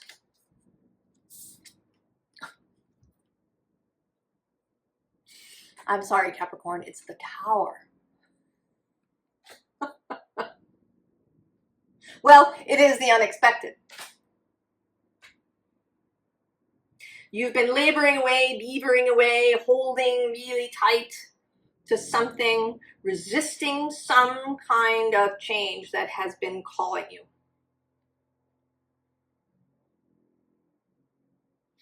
It has been calling you, and I think it's big. I think it wants you to take a really big step. But this message is that although it's a big step, you are not unsupported. There's the Three of Pentacles and the Three of Wands, which both speak of collaborative stuff. And I think that this is actually in the, like, physical humans. Of course, Source and your own soul are always there with you. But I think that this is speaking to people coming to your support, to your aid, cheerleading you on. You know, we knew that you wanted to do this, Capricorn. We've been waiting for you to take the step so that we could come and really support this. We think it's awesome. We're gonna show up with good advice maybe, or with maybe financial support even, contributing to the plan. You know, if it's something like you really wanted to start your own business, but you have a family, and you worry, you know, because there might be a financial aspect to this, or that you're going to be working more hours initially or something. And so you've been resisting this. But your family knows, and if you make this move, they are going to be so there. Because they love you, Capricorn, and they want you to succeed and to be happy and to have exciting adventures. You know, maybe they've been watching you be sad or bored. Maybe they've been watching you in this resistance. And they want, right? They want what is wonderful for you. What is in your best interest. Because you're all interconnected with each other. And there is, I mean, there will be a reconstruction of something. That something is going to change in a big way if you do this, right? If you can see the future as something beautiful and amazing and really open, something that doesn't have a set way of unfolding, because that can be a Capricorn-y thing, right? You do have tradition as a Capricorn word. So this is a break with tradition. It's knowing that history does not have to repeat itself. That's a human idea, not a source idea.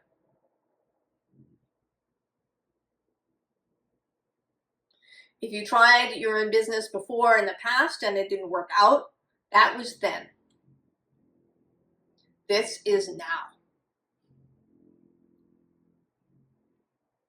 Capricorn. You're absolutely ready. And the support is there. And the key here is that, right, that's that Cancer sweetness across the way, this Page of Cups. You know, it's not some big overflow. This is gentleness, tenderness, playfulness. Let's play, Capricorn. Can Capricorn come out and play? Right, it's this. And you are so ready.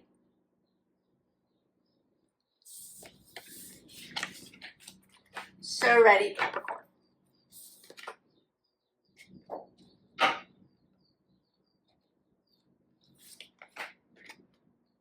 Okay, Aquarius.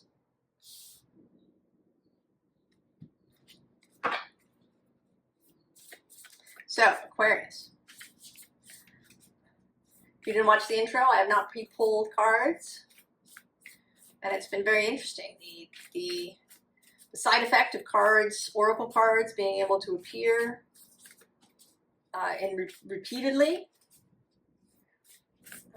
Connections being seen, of conversations, of synchronicities, has been really nice. Rapture, Aquarius. What's underneath? Oh, the child within. This has made several appearances.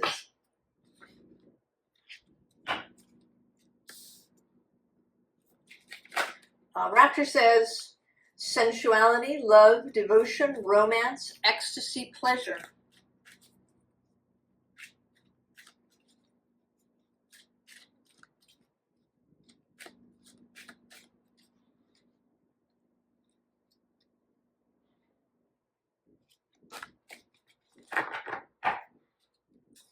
Ah, this cloudy balance. Oh, plant yourself here. This was in Taurus's reading. Integration, embodiment, grounded action. Well, Uranus is still in Taurus, right at that last anaretic degree. And action. Oh, Aquarius. You know, on July 7th, the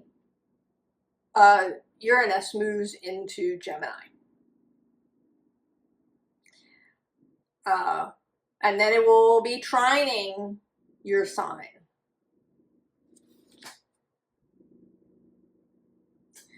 So this feels like holding where you are. There's a waiting energy. It's like allowing something to build.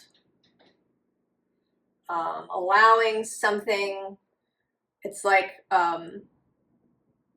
charging up.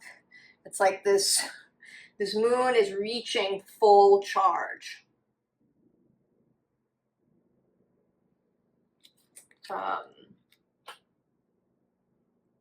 And I think that you are meant to, right, to see this as a rapturous experience.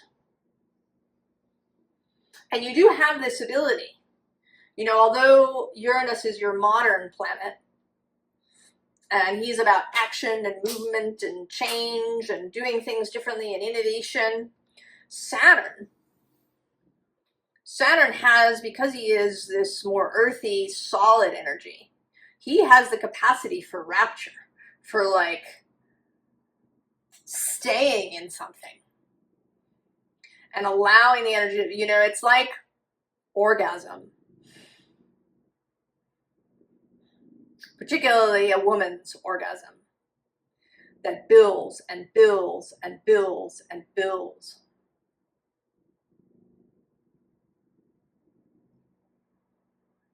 And being able to hold that, right? The capacity to hold rapture, Aquarius.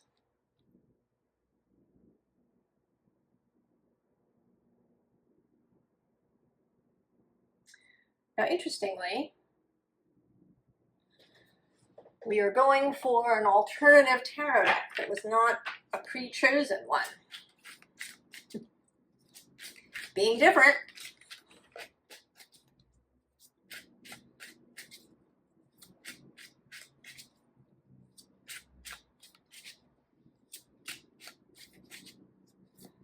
Let's see.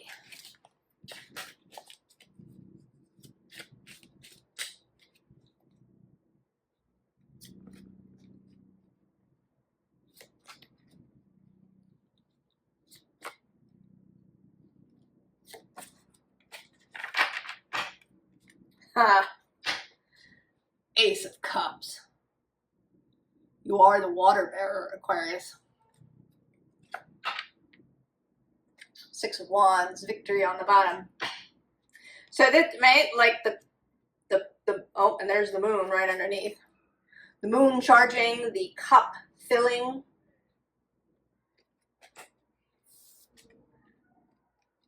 Seven of Swords.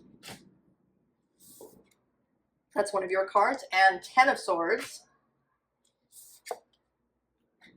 Six of Pentacles. And 10 of Pentacles. I knew that it would be the 10. I knew. Right? It's this building. The Seven of Swords to the 10. The Six of Pentacles with her scales to the 10.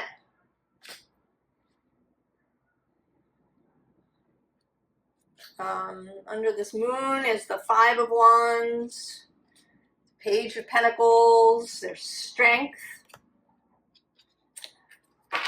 happening underneath? Beyond the 6. Oh, is the 9 of Pentacles. That's another building energy.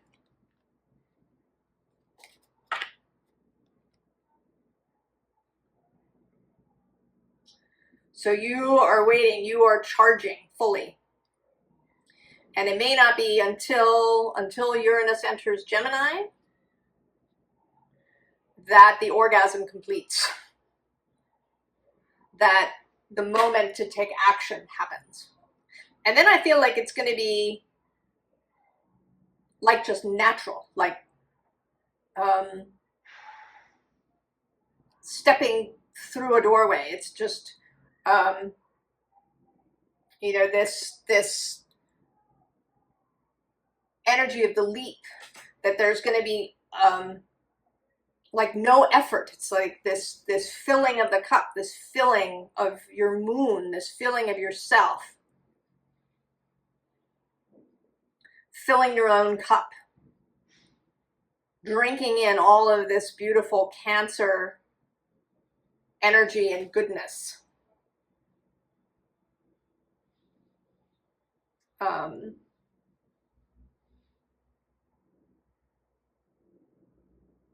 Is just gonna oh, it's kind of like the sneeze. Right? It just builds and builds and then it goes. There's no, right? There's no effort in the sneeze. It just happens.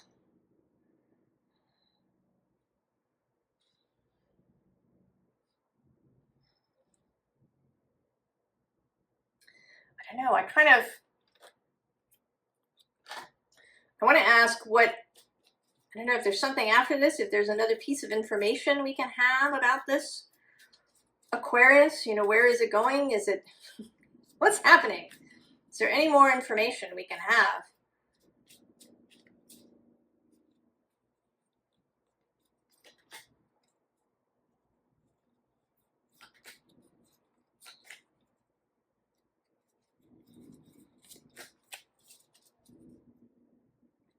Oh, yeah, there's the 9 of Wands, waiting, waiting, waiting, waiting.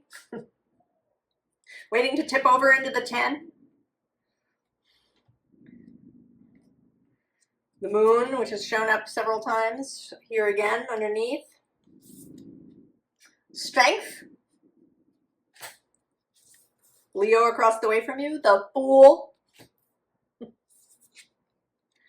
9 of Pentacles repeating.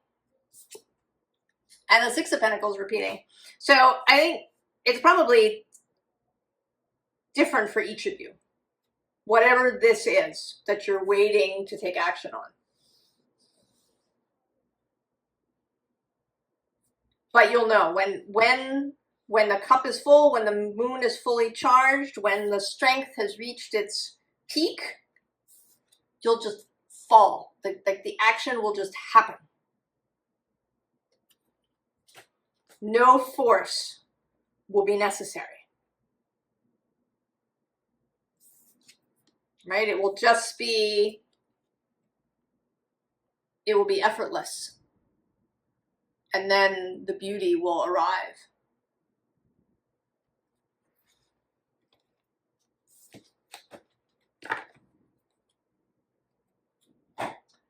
Aquarius, so good.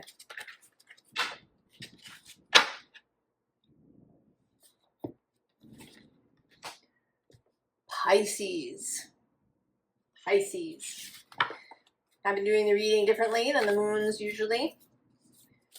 And it's been very interesting. Lots of synchronicities, connections. Doing it this way means the oracle cards can repeat. And there's these threads of certainly a birth of something, of allowing, of a lack of efforting, of beauty, of gestation, all of these lovely Cancer things, Jupiterian expansion, just effortless,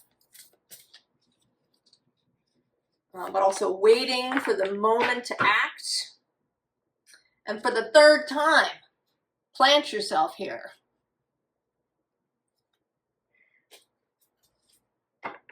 And the child within. Repeating, repeating.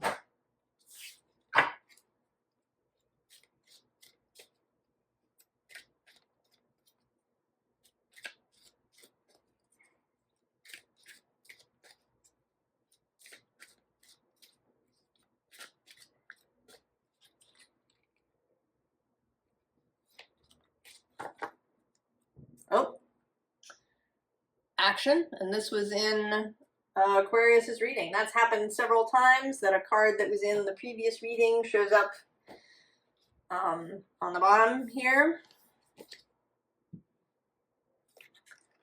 The bloom. Creation is realized, right time, harvest, celebrate. Oh, faith. This was also in another reading. Having faith. Well, clearly, Pisces, having faith that the bloom is happening. That creations are realized, that the right time will come. This birth, that birth happens when it's ready. Baby and mother know it's time, the birth happens now. And of course, it's actually baby, mother, and source. Right? The baby soul, which has chosen, right? It's chosen its natal moment for the natal chart, right? To be just what your soul intended.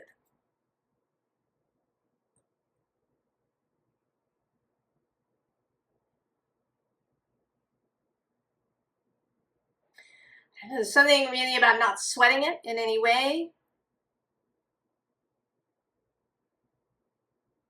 That it's happening, it just, right, that the faith is the most important thing. There's also something important about pleasure, about taking pleasure in the whole blooming process. Right, about self-pleasure here with her hand on her own breast. All right, and the other hand down near her pelvis.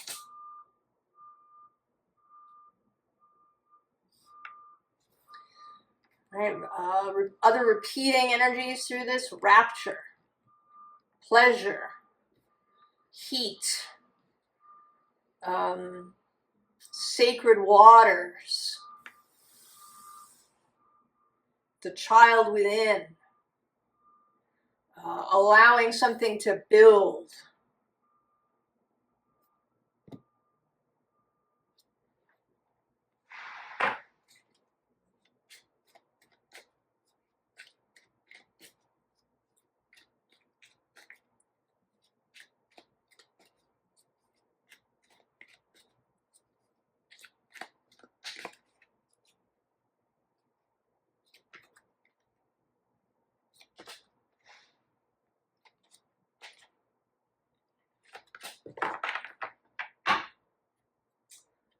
Yes, there's the Two of Wands. That pause, the waiting moment, the moment of choice. Who's underneath? The Two of Swords, doubling down on choice. Five of Swords. The King of Pentacles. The Ten of Cups. And the Empress. Pisces. Well, I want to say that what you're birthing is you. That rather than, in some of the other readings, there was a sense of birthing something in particular. Possibly a real child, but, a business, or whatever it is. But this feels like birthing you. That this is kind of the moment of conception. You had a moment. And below it is this 5. of Cups. And interestingly, this Page of Wands also on the other side. So there's been stuff in your life, of course, that was not so great, that didn't turn out, that was disappointing. And you took a look, right? We also have this Queen of Swords underneath. And I'm going to point out the Three of Cups as well, because it's been a repeat and it's been following me personally around. This as an energy of celebration. And I think that you've looked at how have you seen the Three of Cups in the past? Are they always empty rather than full? You've taken a good long look at how you did things in the past, and then you made a choice. A choice to walk away from the previous way of thinking.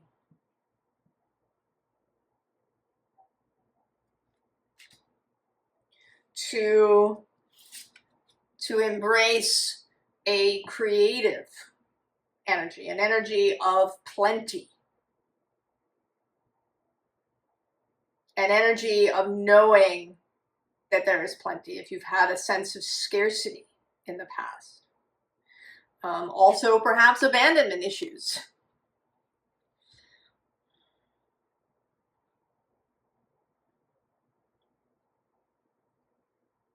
Or maybe a scarcity of love or of tenderness or of support, of nurturing. That if these are things that you focused on in the past, you are not focusing on those things anymore. You are focusing on plenty, on growth, on fertility. You are birthing yourself as the Empress.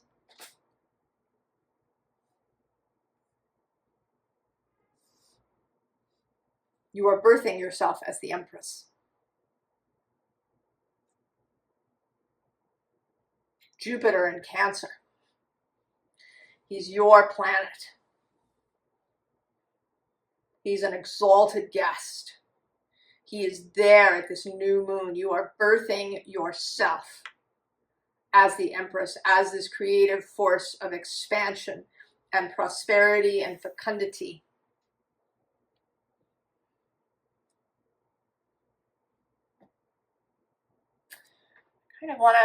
Is there something else? I haven't done this in every sign, but some of the signs have felt, a little, I don't know, open-ended maybe, or like I feel like I want a little something else.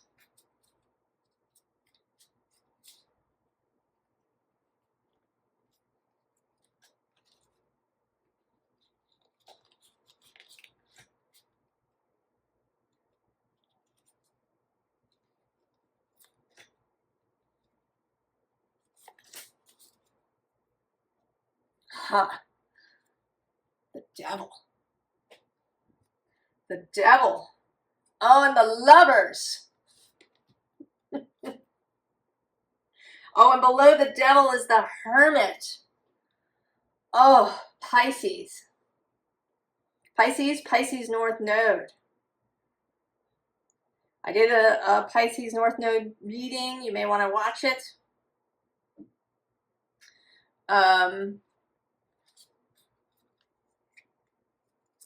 You may, as somebody maybe with strong Pisces energy, maybe you have Virgo placements, or, I've been saying that society is Virgo-ish. It leans to Virgo ideas and amplifies them. And it actually sort of leans to just kind of specific Virgo things and amplifies them. Virgo is the most popular birth period. I don't know if that's still true. I think it is still true even now, that we aren't you know, beholden to natural cycles for food and stuff. It seems to still be holding true that Virgos make up more than 1/12 of the population. So there's this pole, but on the bottom is the Lovers. And you may know that in the Waite Smith deck, the Devil and the Lovers card is the sort of the same image, right? A kind of angel figure and then a man and a woman. And in the Lovers, they are, you know, they're having a beautiful time. It's an angel. And then in the Devil card, they're chained up. But they can leave whenever they want. They can just lift their chains off. Strength appearing again. Oh, Queen of Pentacles. 3 of Pentacles. There's that 5 of Cups. So I think this is just, I think we're not going to get any specific information. Confirmation that what we have here is confidence in your own creative power.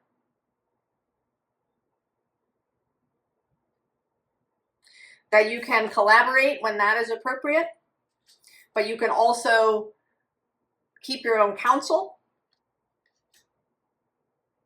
That you have strength, that you can make choices for yourself, that you have this creative Leo spark kind of energy, that there's this, right, this kind of shape-shifting aspect that's very Pisces, that serves you. The ability to be flexible. Also the ability to let stuff go. That mutable aspect of you. You can just let the water run away. If, you know, you get out of the bathtub and you let that water run down the drain. You don't have to bathe in the same water every morning. And you know it. Real confidence in your own creative power, knowing yourself as the Empress, as having this real open, strong connection to all the Empress energies.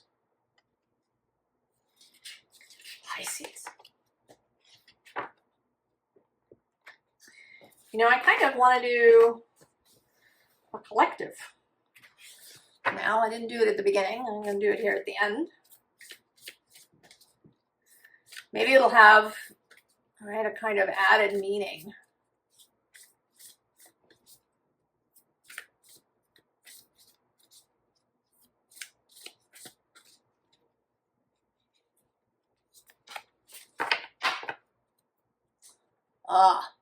Sub Rosa.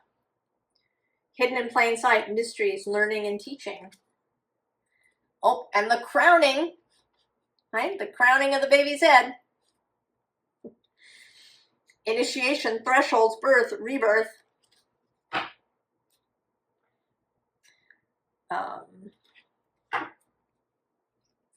So there is, not surprisingly, with the Cancer moon, this theme of birth.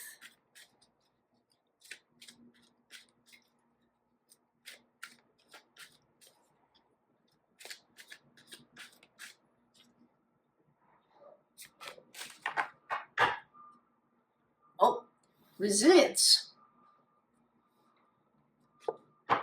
And change on the underside. Now, this card has been staring at me while I decided to do this collective, and it's this Keeper of the Waves. And I want to say that's Jupiter, and I'm going to pull another card from this deck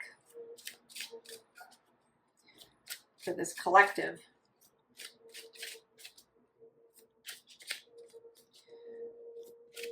And it is number 4. Cancer is the 4th sign going around, starting at Aries.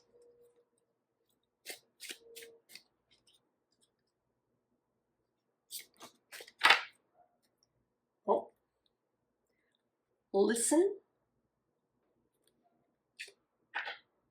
and discernment.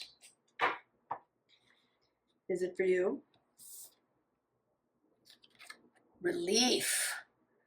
Oh, and I don't know why I turned that one over first, but relief. The Anointed. Answer the call, leadership, empowerment, soul gifts. And trust. Oh, collective. You know, it's a relief, isn't it, to trust? And this is the egg moon. More of this energy of gestation and birth.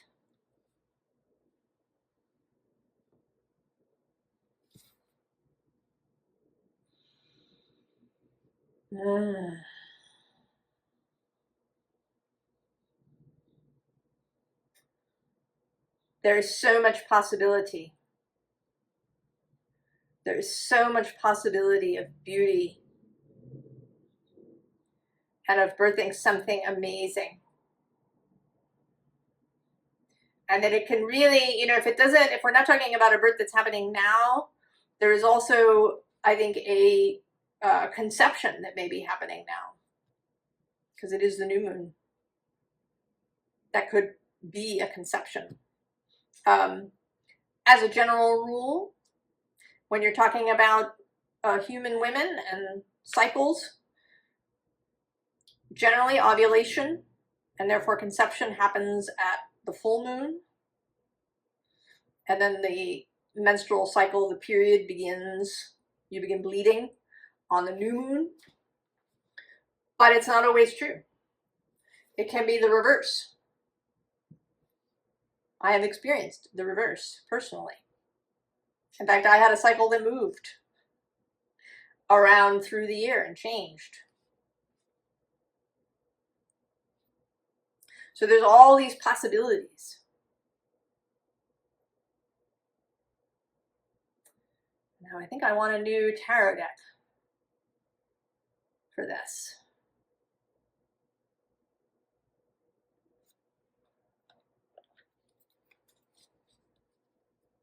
Let's see. Is it this one? Yeah. A little ambivalent. I feel like I want to, I don't know, maybe both will come out. We're doing things in the flow here today.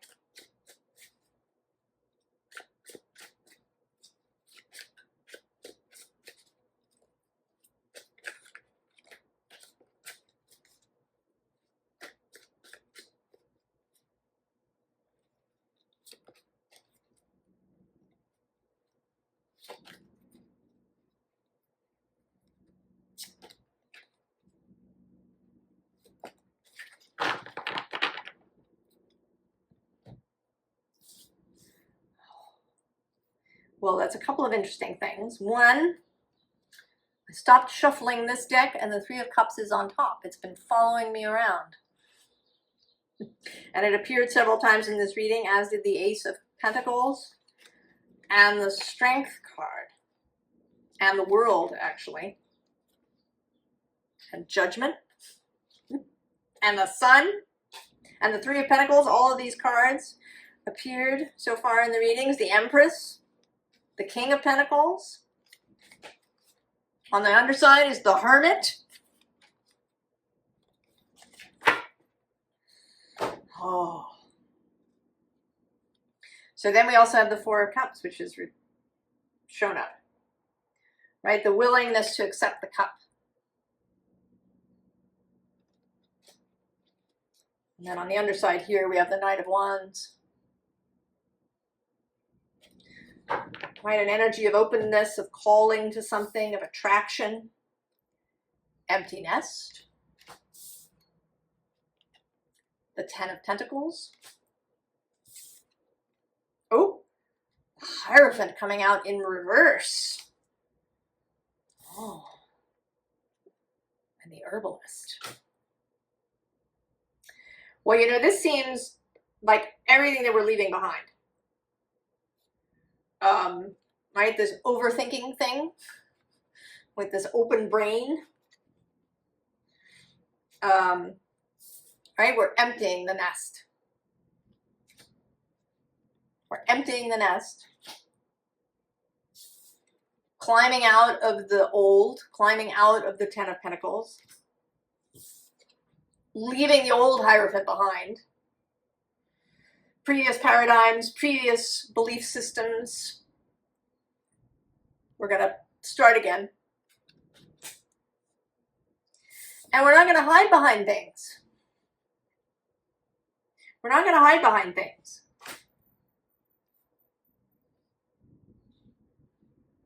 Behind previous things. Well, now I feel like, so maybe this deck is second.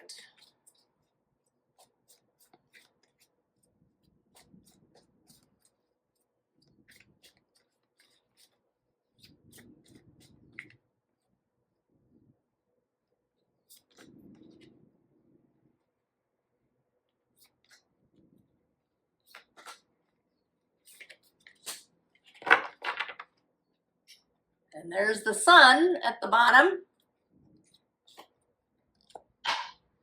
Three of Wands underneath, the new. Headed into the new way. Seeing it clearly.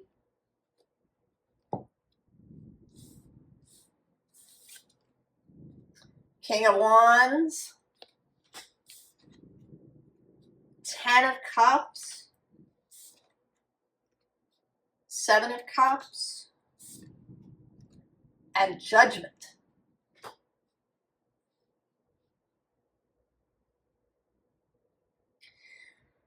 Inspired by love.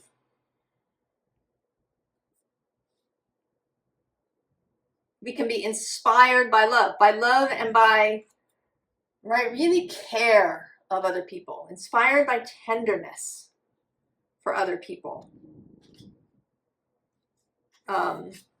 There's something actually just now is very tender in this 7 of Cups. You know that so many of us are confused. We live in this world that can feel very, you know, 7 of Cups, there's so many things, so much information. We may find our heart pulled in many different directions. We can feel lost. Maybe you've really been feeling like a child who's lost, who doesn't, maybe whose parents aren't there, aren't present, who feel, I almost feel like humanity is like that. Right? It's like we ran away from home. I don't know, I did not do this as a child, but I know that some kids have. Maybe it doesn't happen nowadays because kids are so scheduled. But, right, running away from home because, no one understands me. I'm running away from home. I want to be free. Or maybe you did it as a teenager, right? I'm leaving. I want to do things my way only. I want endless freedom. And then, right, it's like we turned the Hierophant upside down. But we didn't create something new.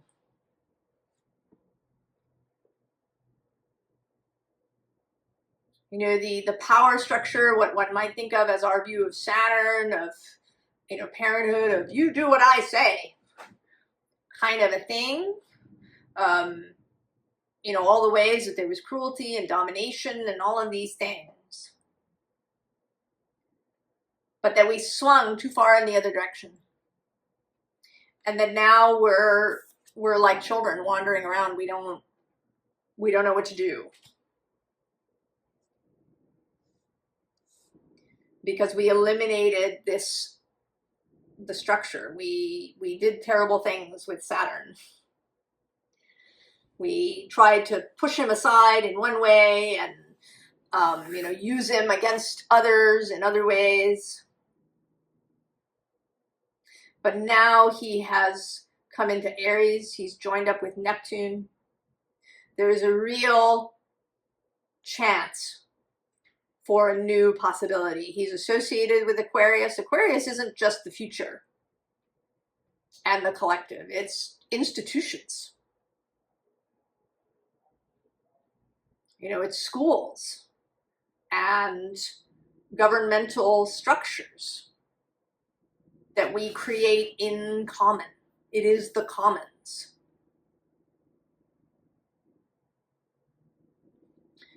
And now we have a real opportunity to create a whole new way. Right, with all of this, there has been Leo energy, certainly with the King of Wands. There has been a call with people like Simon Sinek and others of, you know, a new way of leadership that's not about domination. But not everybody wants to lead, right? Not everybody wants to make all the decisions all the time, right? We don't want, right? You don't want to have to make every decision all the time, everywhere.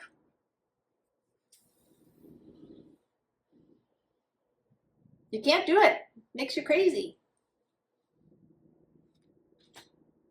So there is a real renewed possibility in society. This is a collective reading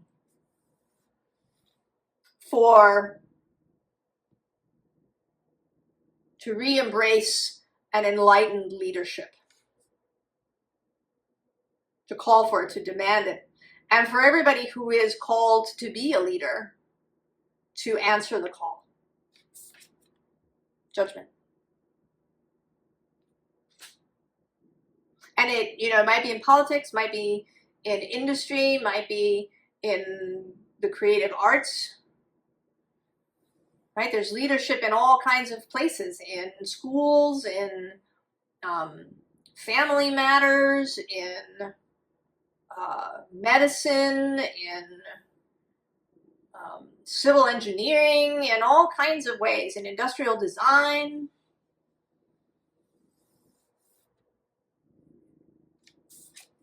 This is a call, Jupiter's call to the leaders.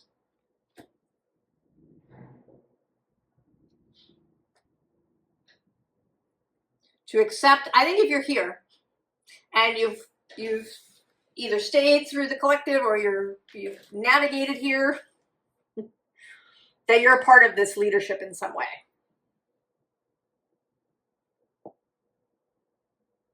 And that you're doing it out of care for self and others, out of tenderness, out of softness, out of, you know, the way that you would look at a child.